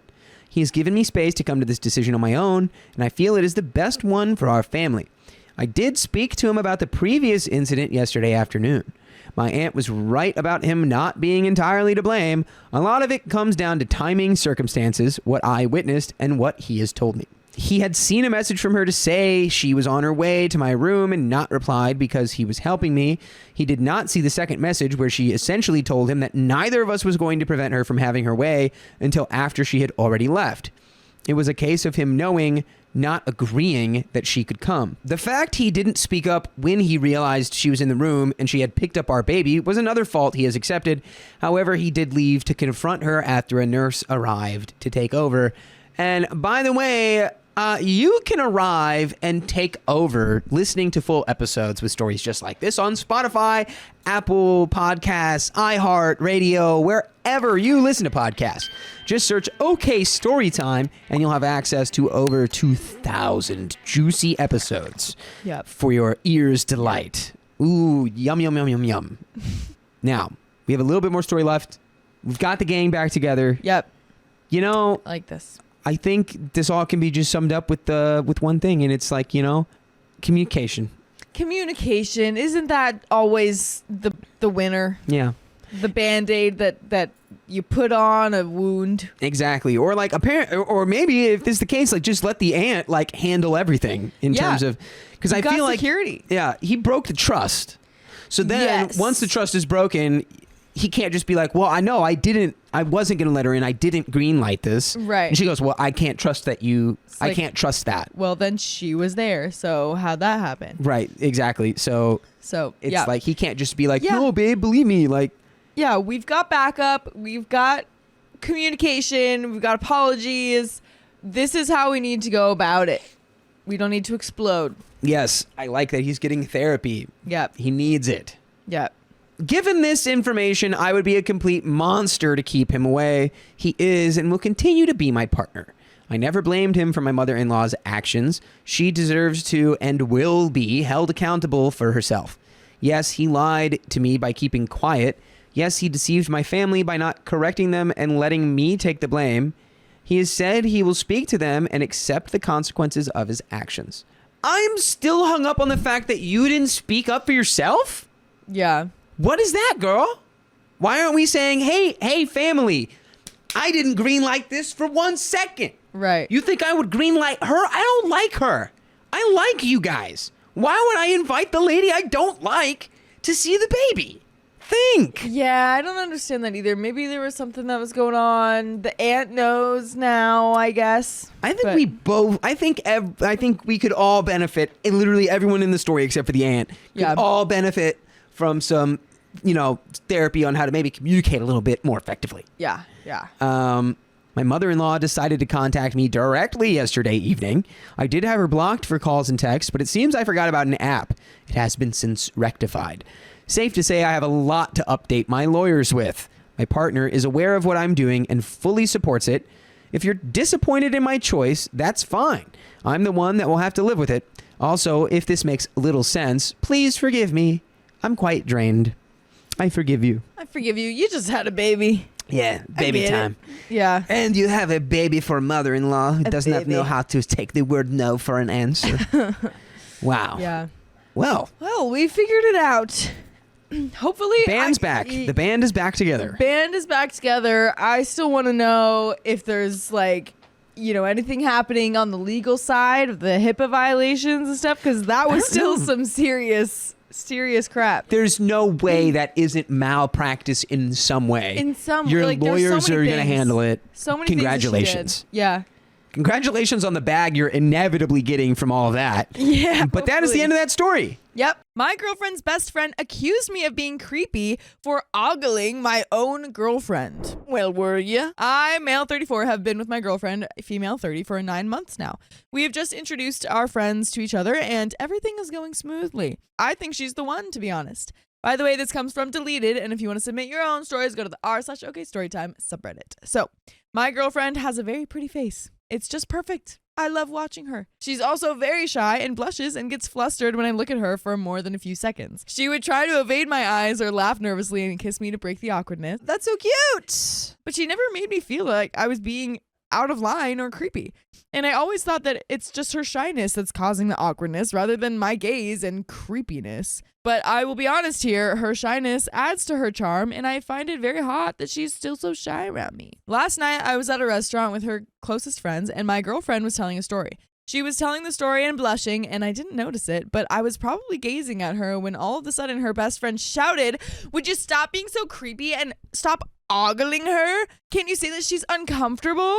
Keep your comments to yourself. They're in a relationship. He's just in love. The loudest silence followed this, and then my girlfriend said that she wasn't uncomfortable at all. Good thing she spoke up. But her best friend continued, saying that she had noticed me staring at my girlfriend all evening and thought it was very creepy. I told her that she was my girlfriend and that I wasn't staring at a stranger, but then all the girls said that I was wrong. It is wrong to stare like this at a woman, even if she's your girlfriend, and that I should have at least noticed how my girlfriend was uncomfortable. Another girl's boyfriend told them that was ridiculous, and they rounded on him. It turned into a spicy-related pesterment discussion, and I felt so embarrassed to be accused of being a creepy dude. I told them that my impression was that my girlfriend was nervous because she was telling a story and everyone was listening, rather than being uncomfortable because of me ogling her. My girlfriend answered in the affirmative and said that she wasn't offended by me. Her best friend didn't want to drop it, however, so I just yelled at her to shut up. The mood was ruined afterwards, and we went our separate ways. I texted my girlfriend that I was sorry for making her uncomfortable and that I wasn't being creepy on purpose. I just love her face. She told me not to worry about it. But the thing is, she must have told her friends something or they wouldn't react so strongly. She probably thinks and has discussed that I'm being a creep. Or she hasn't told them anything and they made the assessment all on their own. And that's even more worrying. What am I doing wrong here? Comment number 1 says, who am I supposed to look at when she's talking? You? Raises eyebrows skeptically. Comment number 2 says, buddy, the best way to approach it is to not contextualize the question as much and ask her point blank, is there anything that I'm doing or have done to make you uncomfortable? If so, can we talk about it? This doesn't allow room for the misinterpretation or lies by omission, which she might do if she's incredibly shy.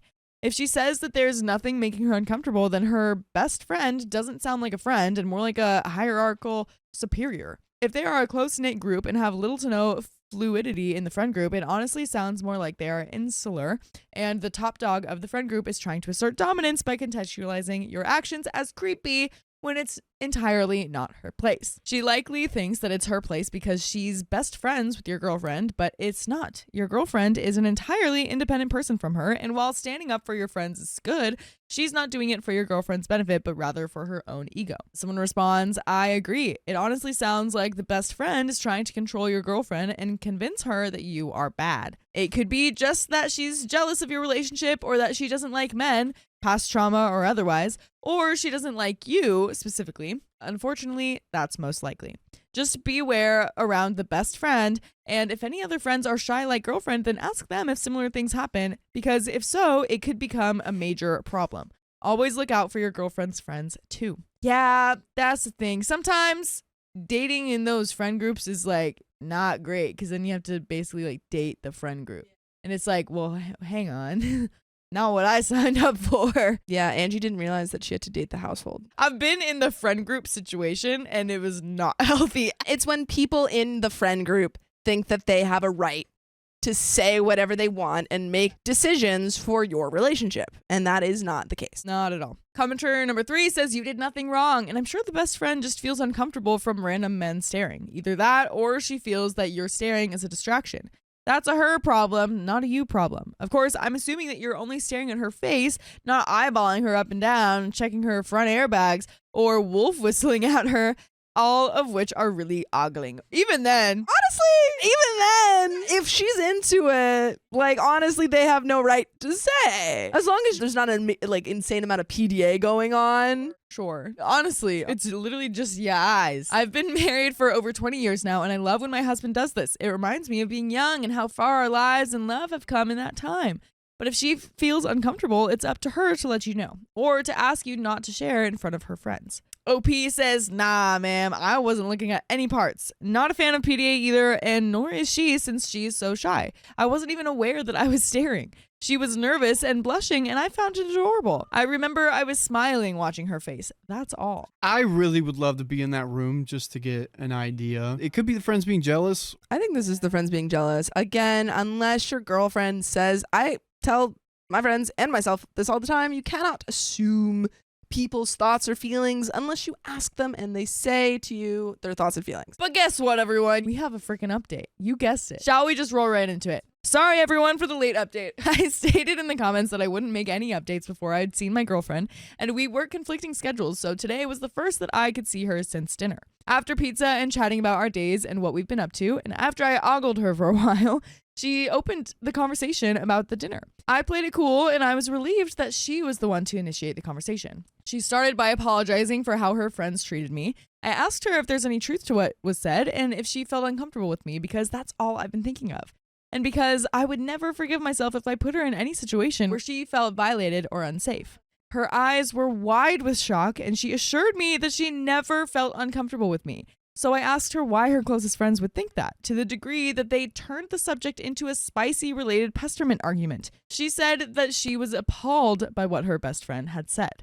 When we started dating and it got serious between us, she told her friends that I always looked at her in a way that made her feel like she's the prettiest in the world, and that she felt so insecure because she's not used to that. That's so sweet. I feel like another explanation of it, which is stupid, because literally the girlfriend is telling her best friends, like, no, I feel great. Insecure, but it's just good kind of insecure, because I haven't felt like the prettiest woman in the world before. Yeah, you have that kind of doubt in your head. You're like, no one's ever said this. He's telling the truth? So the only other thing I could think of is, like, if this best friend is just, first of all, obviously completely ignoring that, and then also had some sort of spicy related pesterment like thing in her life happen, and she's just kind of mad at like everyone, like, no, all eyes need to stay away, which, you know, is something that you have to work through sometimes. She also loved how I even embraced her shyness instead of being weirded out by her awkwardness. So I asked if anything she told them could have given them the idea that I was making her uncomfortable. She said absolutely not. She didn't know where that came from. And even when she confronted her best friend, she didn't get a real reason why her best friend freaked out on us. Her best friend just thought I was being creepy, and then later told my girlfriend that she thought I was a bully who ridiculed her and yelled at her. What? Okay, this next line is funny. Here's my theory. The best friend is a see you next Tuesday. She works hard to be in the spotlight. She used me to start an argument and steal the show, and probably it was because she couldn't take that my girlfriend was the star of the dinner. The dinner was about my girlfriend introducing her boyfriend to the group. Wait, that was the first time you were introduced to the group and they were like, you creep. That's wild. I hope she freaking put them in their place. I would not let that slide. Well, why didn't my boyfriend look at me like that? I don't have a boyfriend to look at me like that, so you shouldn't be looked at like that either. It's not fair. That's what you sound like a little mosquito buzzing around my ears. And she was prepared to do anything and go to any length, including treating me like a predator. I know that I made it worse by making fun of her and her ridiculous accusations, because it made me look like I was making fun of spicy-related pesterment and made the other friends pissed. But I still don't regret putting her in her place when I told her to shut up. Yeah, that one can be debated. Wasn't great. I feel like it can happen sometimes in friend groups like this, where that like top dog is, you know, manipulating everyone else and is you trying to control everyone else. I didn't discuss this with my girlfriend. I asked her why she's friends with someone who's so unlike her. She thought for a while and said that she loved her. They have been friends for so long, and while she's aware of her bad traits, also she's a kind and loyal friend who would be there when you need her. By the way, we will always be there when you need us on Spotify, iHeartRadio, Apple Podcasts, wherever you get your podcasts. Just search OK Storytime, because you're going to find full episodes with more stories just like this one. There is a little bit more to the story, but I think you need to talk to your girlfriend and say, hey, if you don't believe that, then, you know, have you already talked to your friends? Because it seems like they really weren't listening to what you were saying. Sometimes it's hard to talk to your girlfriend about her friends because, like, there's like they have history, like they go way back, so it's really hard to like have that conversation because they may see it in a different light than you do because you're new. Absolutely. I think that's also good because you have the outside perspective and can say that wasn't really nice of them. I think maybe, you can talk to the girlfriend about like, just like ask her like, is that someone that you want to be around? And, let her figure that out on her own. It sucks that you have to be wrapped up in that and like immediately disliked for no reason at all. Yeah, I think you can also express that you didn't feel comfortable in that situation. You can say like, hey, that made me feel bad and uncomfortable. Yeah, we're talking about spicy related pesterment. It is something very touchy. And so it's like, it's the kind of thing that's so disappointing because it's like, there's so many situations where people do not lie about these things and people like accuse them of lying about these things. And so when people actually do lie about these things and make these false accusations, it's like, come on, man. You're just making it worse for everyone else. And especially when you are lying about it, that's such a big thing to accuse someone of. So I guess I'm going to have to live with this woman in my life. I will try to avoid her as much as I can and take everything she says or does with a bit of salt or sugar if that's what it takes. By the way, for the few that got offended by my love for my girlfriend's face and called me shallow, relax. Although I love her face, it's not the thing I love most about her. It's not even the body part I love most about her. But maybe top 5? Comments. Commenter number 1 says, OP, it's important that your girlfriend sets the record straight with her friend. Her friend should apologize to you. Your girlfriend should have your back on this. Otherwise, you're not going to be able to hang with her or it will be awkward. Your girl's got to step up on this. And OP says she did. But I don't think her friend cares, TBH. She just wanted to pick a fight and use the ogling thing. Commenter number 2 says, I believe you will encounter more trouble from the friend. The whisper on how she could do better. The, I don't know what you see in the guy. The, oh, look how cute those guys are. Just a hunch, but I believe subtle whispers of sabotage are unfortunately in your future. Especially because this isn't even just the best friend. All of the other friends at the table were also blowing up about this. OP says, what do you suggest? I can't ask her to dump her friend of 10 plus years for me. Someone responds, be a good boyfriend. Never talk badly about the friend. Don't fall for antagonistic comments and actions. And don't be surprised when it happens. Lovely story. You and your girlfriend are good. But folks, that's the end of that story. My parents disowned me. Now my sick mother wants to rekindle our relationship? I don't know if that's possible. My parents disowned me last year. It's been a little over a year now. This isn't the first time. They also disowned me 2 years ago for a few months.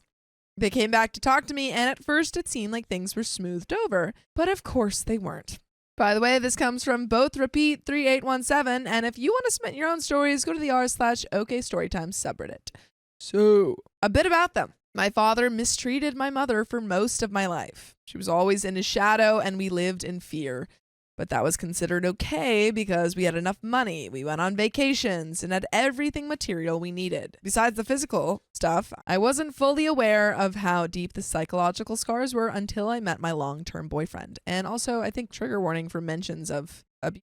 Being with him helped me realize just how problematic my parents' behavior towards me was. Daily control, constant belittling, treating me like I was 12 when I was actually 20. For the first time, I started standing up for myself and behaving like an adult. At first, things were fine between them and my boyfriend, but that changed over time. My boyfriend and I went through rough patches, arguments, and even breakups, but we worked through them together. The first big issue arose when my boyfriend moved in with me in the city where we lived. This didn't align with my father's standards, meaning we didn't ask for his permission in person at his house, though we did call him. My boyfriend took over paying rent so that my parents wouldn't have any control over me, as I was still a student at the time. Later, we decided to leave the house and move to a rural area where my boyfriend inherited a house that needed work. We wanted to fix it up and make it our home.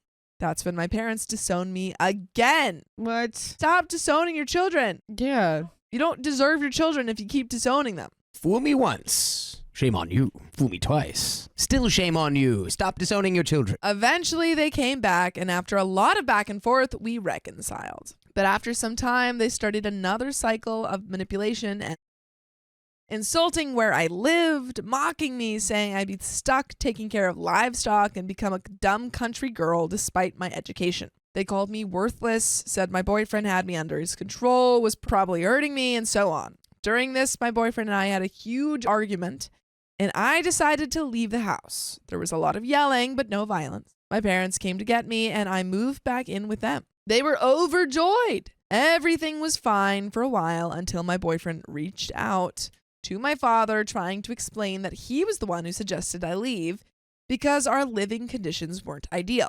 We had no heating, no bathroom, etc. My father refused to listen and got even angrier, saying my boyfriend had no right to call him. My boyfriend then called me and I went to see him.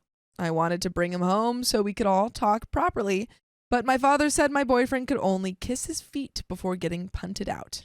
He told me I had two choices: walk out the door and never return, or stay and block my boyfriend completely.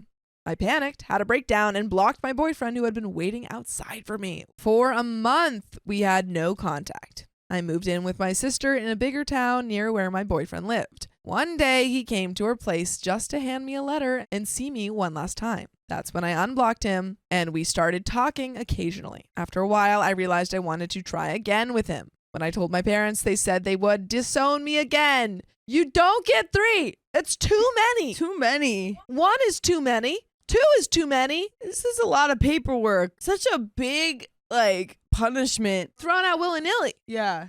You got to expect to hit a little easier the third time, right? Yeah, at the third time, you're like, well, they'll come back. So this is like, we're going to go get some ice cream and then everything's fine, right? Yeah. We know the stats. They claimed he would beat me, throw me out like a dog, that I'd end up homeless, and they start cursing me. I stayed silent. Then I realized, why do they think they can forbid a 23-year-old woman from seeing or reconciling with her partner? Because you allow them to.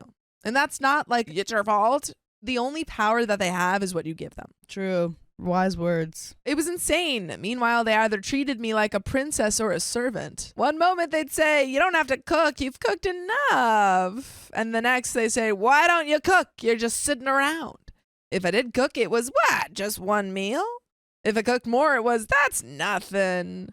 Leave her alone. My sister started spying on me and gave me a cleaning schedule. What? My parents showed up unannounced twice a week. That's when I fully realized how sick our relationship was. How it wasn't normal for someone to control a grown woman's life.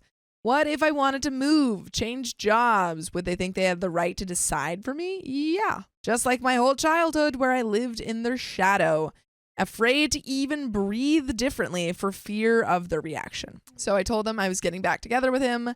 Their response: you'll only enter this house again in a coffin or on a stretcher. Oh my God. That's psychotic. Your parents are crazy. They called me a substance user, mentally ill, cursed everything they ever gave me, and told me their doors were closed forever or until next year, knowing them. When they've owned you again, when they're on again, parents. Even if my boyfriend, oh my goodness, hurt me or threw me out in the street, I simply said okay. Can we point out the logical gap there? They're like, if your boyfriend makes you cease to exist, we're still not taking you back. It's like, you're a little too late at that point, guys. Yeah, I reckon you wouldn't take me back. So now it's just like, okay, 4th or 5th time, you just gotta be like, oh my God, okay, I believe you. I guess I'll have nothing to do with you then from now on. Treat your parents like the OK Storytime public live stream timer. Treat it like it's not real. Within days, I moved out completely. They threatened everyone not to talk to me. They pestered my grandparents, checked their phones, monitored their messages, and yelled at them. My aunts eventually reached out, and when I saw my mother at a family wedding, I nodded at her, but she ignored me completely. And my sister also cut off contact because I told her I wouldn't call her to avoid her being pestered, but that I'd always answer if she called. Once I missed her call, and she never called me again. Your sister is very much in that, she's in the trenches of your parents' kind of manipulation. Yeah. I mean, if she's spying for them, she's pretty far gone. My grandparents secretly came to see me, but later my father found out because he has people in the village watching me. In the village? Dude, this is 1984. No. High key, the village being dropped in there makes so much sense. This is the thought police, dude. This is like a small community of tight-knit people, and that's why these parents are like, This is where a disappointment means something. And disownment is devastating. Now the twist. My mom she had her uterus removed and she's recovering.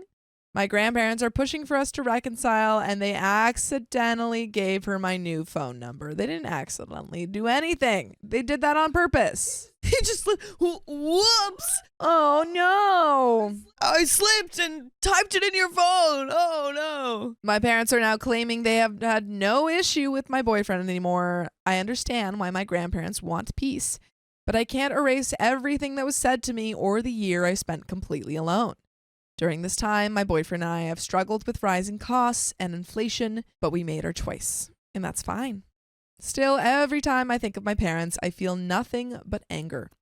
A few days ago, my mother messaged me, "I think enough time has passed, and it would be nice to meet and talk. I've been home resting, so why not? If you feel the same, let me know.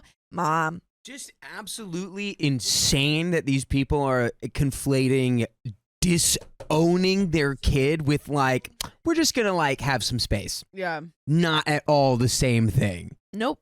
And the thing is that it's not even like in their circles, disownment means nothing. Like it's just a word. Probably if they're in, I'm just kind of guessing here, but they mentioned village. It seems like they have a pretty tight network of people. Disownment is probably a big deal. Yeah, I bet. And yet they're using it like it's nothing. I replied, "I heard what happened. I hope you recover soon. If you want to talk, we can, but I don't see where the conversation would lead.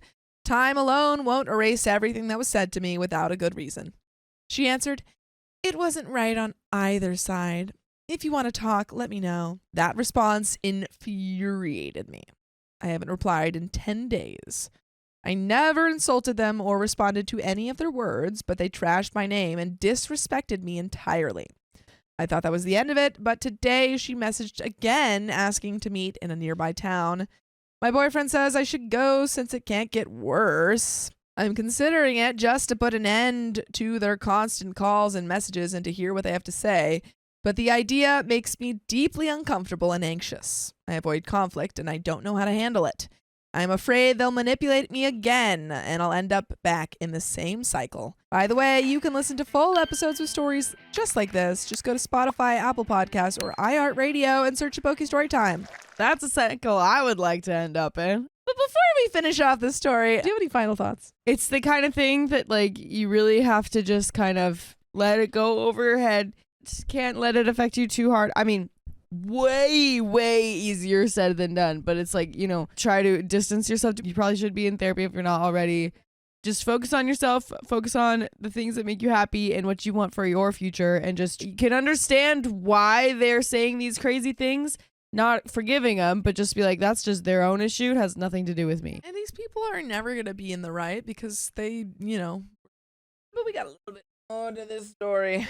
What do you think? I know this is a lot and you don't have the full picture here, but please help me gain some perspective.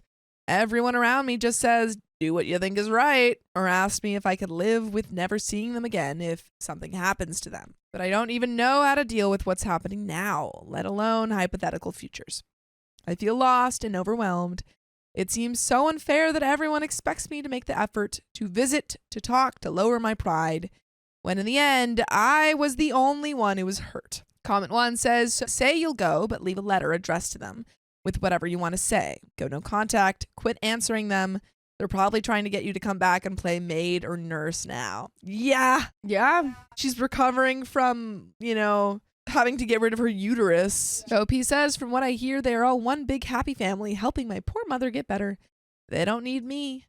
I live nowhere near them, and I neither have the money nor the willingness to help her. I've been no contact for over a year. This is the first time they reached out to me aside from my grandparents. Comment 2 says, do you really trust them? They already lured you back in once, and look how that went. What do you think you might get out of seeing them? OP says, no, I don't trust them at all. That's why I'm feeling scared, because I fear that they can still have power over me. I don't know, maybe if I do see her and stay no contact, I will feel easier if something happens to her down the line. I do not want to be a bad person who holds grudges, but I can't help feeling furious that she even thought it was okay to message me without even an apology. Reply says, sounds like you already know your answer. The thing is, I think a lot of people are like, when someone's sick or ill, you need to go and let them apologize. You need to let them see you because they don't have a lot of time. And sure, there are scenarios where, you know, that's you being the bigger person and stuff. This isn't a moment where she's like on her, you know, like last day. Right. And saying like, I would love, like, please come. I want to apologize for everything I've done. Like, that's not what's happening here. Yeah. She's got no self-awareness. Nope. But I'm aware that this is the end of the story. I accidentally dropped my boyfriend's senior dog. Now things are awkward. Yeah, I'd feel pretty awkward if I just unalived a senior dog. I don't think it's dead. I probably is. I, 21 female, have been seeing my boyfriend, 25 male, for a little over 2 months. In our culture, we don't move out from our parents' house until we get married. It's hard to hang out at each other's houses as a result, so we don't usually do that. By the way, this comes from Puzzle-Headed Egg 9249. And if you want to submit your own stories, go to the r/OKStorytime subreddit. So, his parents are on vacation, and he invited me over after work. I came over and was greeted by his cute little dog, Scotty. I myself have never had a dog in my life, and I have a few family members who have dogs, but mostly big dogs, while Scotty is a small dog. I do, however, have 2 cats, and that's really my only experience with having pets. Needless to say, I don't have much experience with dogs, and more specifically, small dogs. This is all relevant, I swear. I walked in, and Scotty started barking, and my boyfriend said to ignore it, but he only barked twice and immediately came over to me and started sniffing me. I was petting him, and he was resting his head on my leg and seemed to be really enjoying it. My boyfriend was honestly kind of shocked and expected Scotty to bark more and didn't expect him to be so welcoming. Anyway, I asked my boyfriend if I could hold Scotty because I didn't want to just pick him up if he didn't like being held. My boyfriend said that he probably won't let me, so I was like, cool.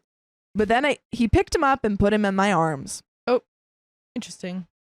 He was like, he probably won't like it. Here. Yeah, what? He's trying to set you up to fail, man. It really is. He's like, I don't want this dog anymore.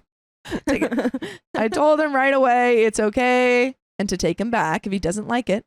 But my boyfriend kind of insisted and was like, no, he likes you. It's fine. He's trying to like frame OP. Literally, he's like, this dog is so old. Take it. He loves being held. You want to hold him, right? Hold him. Hold Scotty. And the dog's like, it's like one of those little white crusty dogs. I'm just like, yeah, exactly. Yeah. After like 5 seconds, Scotty started squirming in my arms. I see you. Uh-oh. Now, when my cats do this, it means they want to be put down immediately. Makes sense.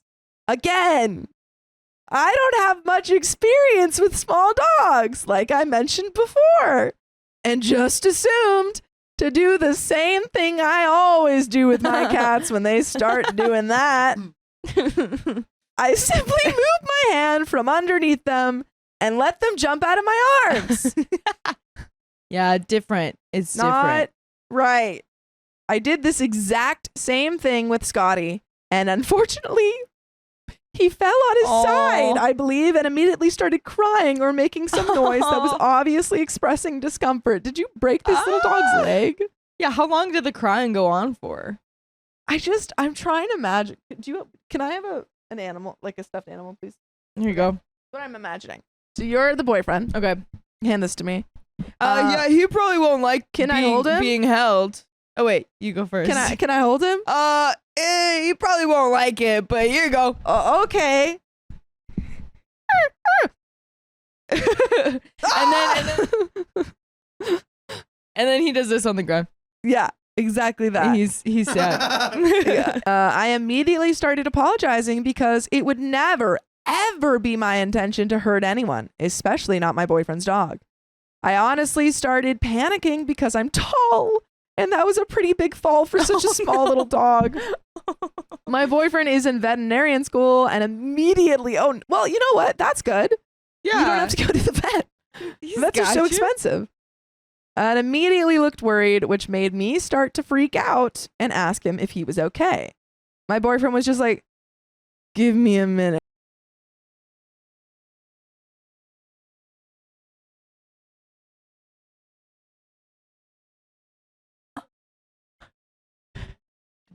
Give her space, people.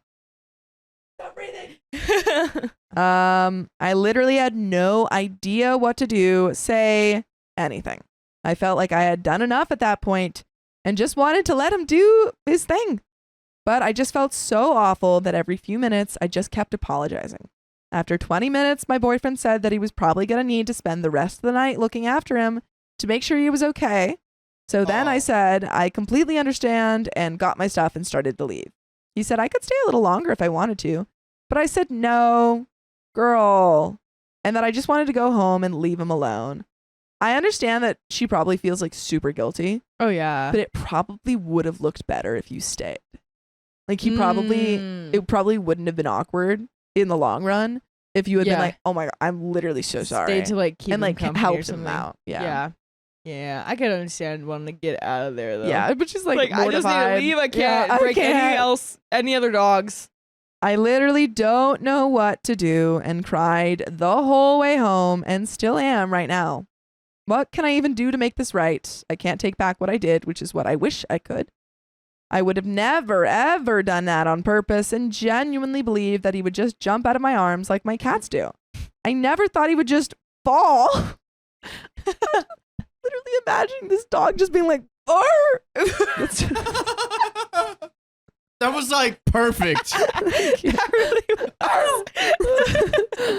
Oh gosh. I'm assuming this dog is fine, which is why I'm making more jokes about it. And she's just so concerned. Yeah. Yeah. You know?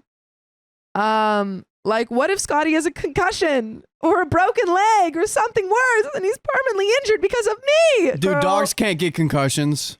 I don't know if that's true. Concussions are a new thing for humans. What? It came out like 50 years ago. It came out. It's a new trend. When we unlocked it's all concussions. the rage. Yeah, everyone gets concussion nowadays. Yeah, it's an evolutionary thing. I literally don't know if I could forgive myself. I just feel like a horrible person and I don't know what to even say to my boyfriend at this point, so I'm giving him space. Someone please give me advice on what to do. How can I make this better? Is that even possible at this point? I'm genuinely so remorseful and feel like such an idiot for doing that. I just wish I would have gently let him down instead of letting him jump. And I literally feel so freaking awful. I can't stop thinking about it. Oh, girl. Is my boyfriend going to hate me now and break up with me? There's just so much running through my brain and I don't know who else to turn to right now. Any advice is greatly appreciated. Oh, man. There is an update. Oh, really? I know exactly what you need to do, but do you know? Well, I don't know what to do, but I just don't think that the boyfriend's gonna break up over this. Girl, unless his dog is dead, you're fine. You text him, you say, hey, sorry I had to leave. I felt so bad. Truly. Yeah. You know, I've only had cats around. I don't know why I thought that would work with your dog. Yeah. Sorry about that. Yeah. How's your dog feeling? How's Scotty feeling? Yeah. Let me know if I need to like help out with any vet bills if he's injured. Truly super sorry. Yeah.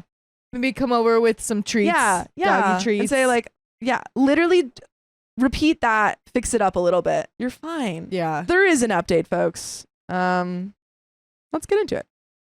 My boyfriend, 25 male, texted me, 21 female, the night this all happened, saying that he understands and that accidents happen and we could still hang out the next day. So obviously I assumed that things were okay and I was looking forward to see him.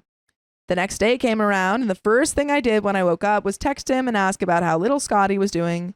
He was at work, so it took him a little while to respond, which is completely understandable. He said better, still in some pain. I apologized again and said that I was glad he was doing better. A few hours later, I was at the grocery store getting a few things and decided to get Scotty a toy because I had felt bad about the situation. I texted him again and said that I bought Scotty a toy and couldn't wait to give it to him. He has still not replied to my previous text when I apologized again, but again, he was at work, so no biggie. I assumed when he got out, he would reply to both of my texts.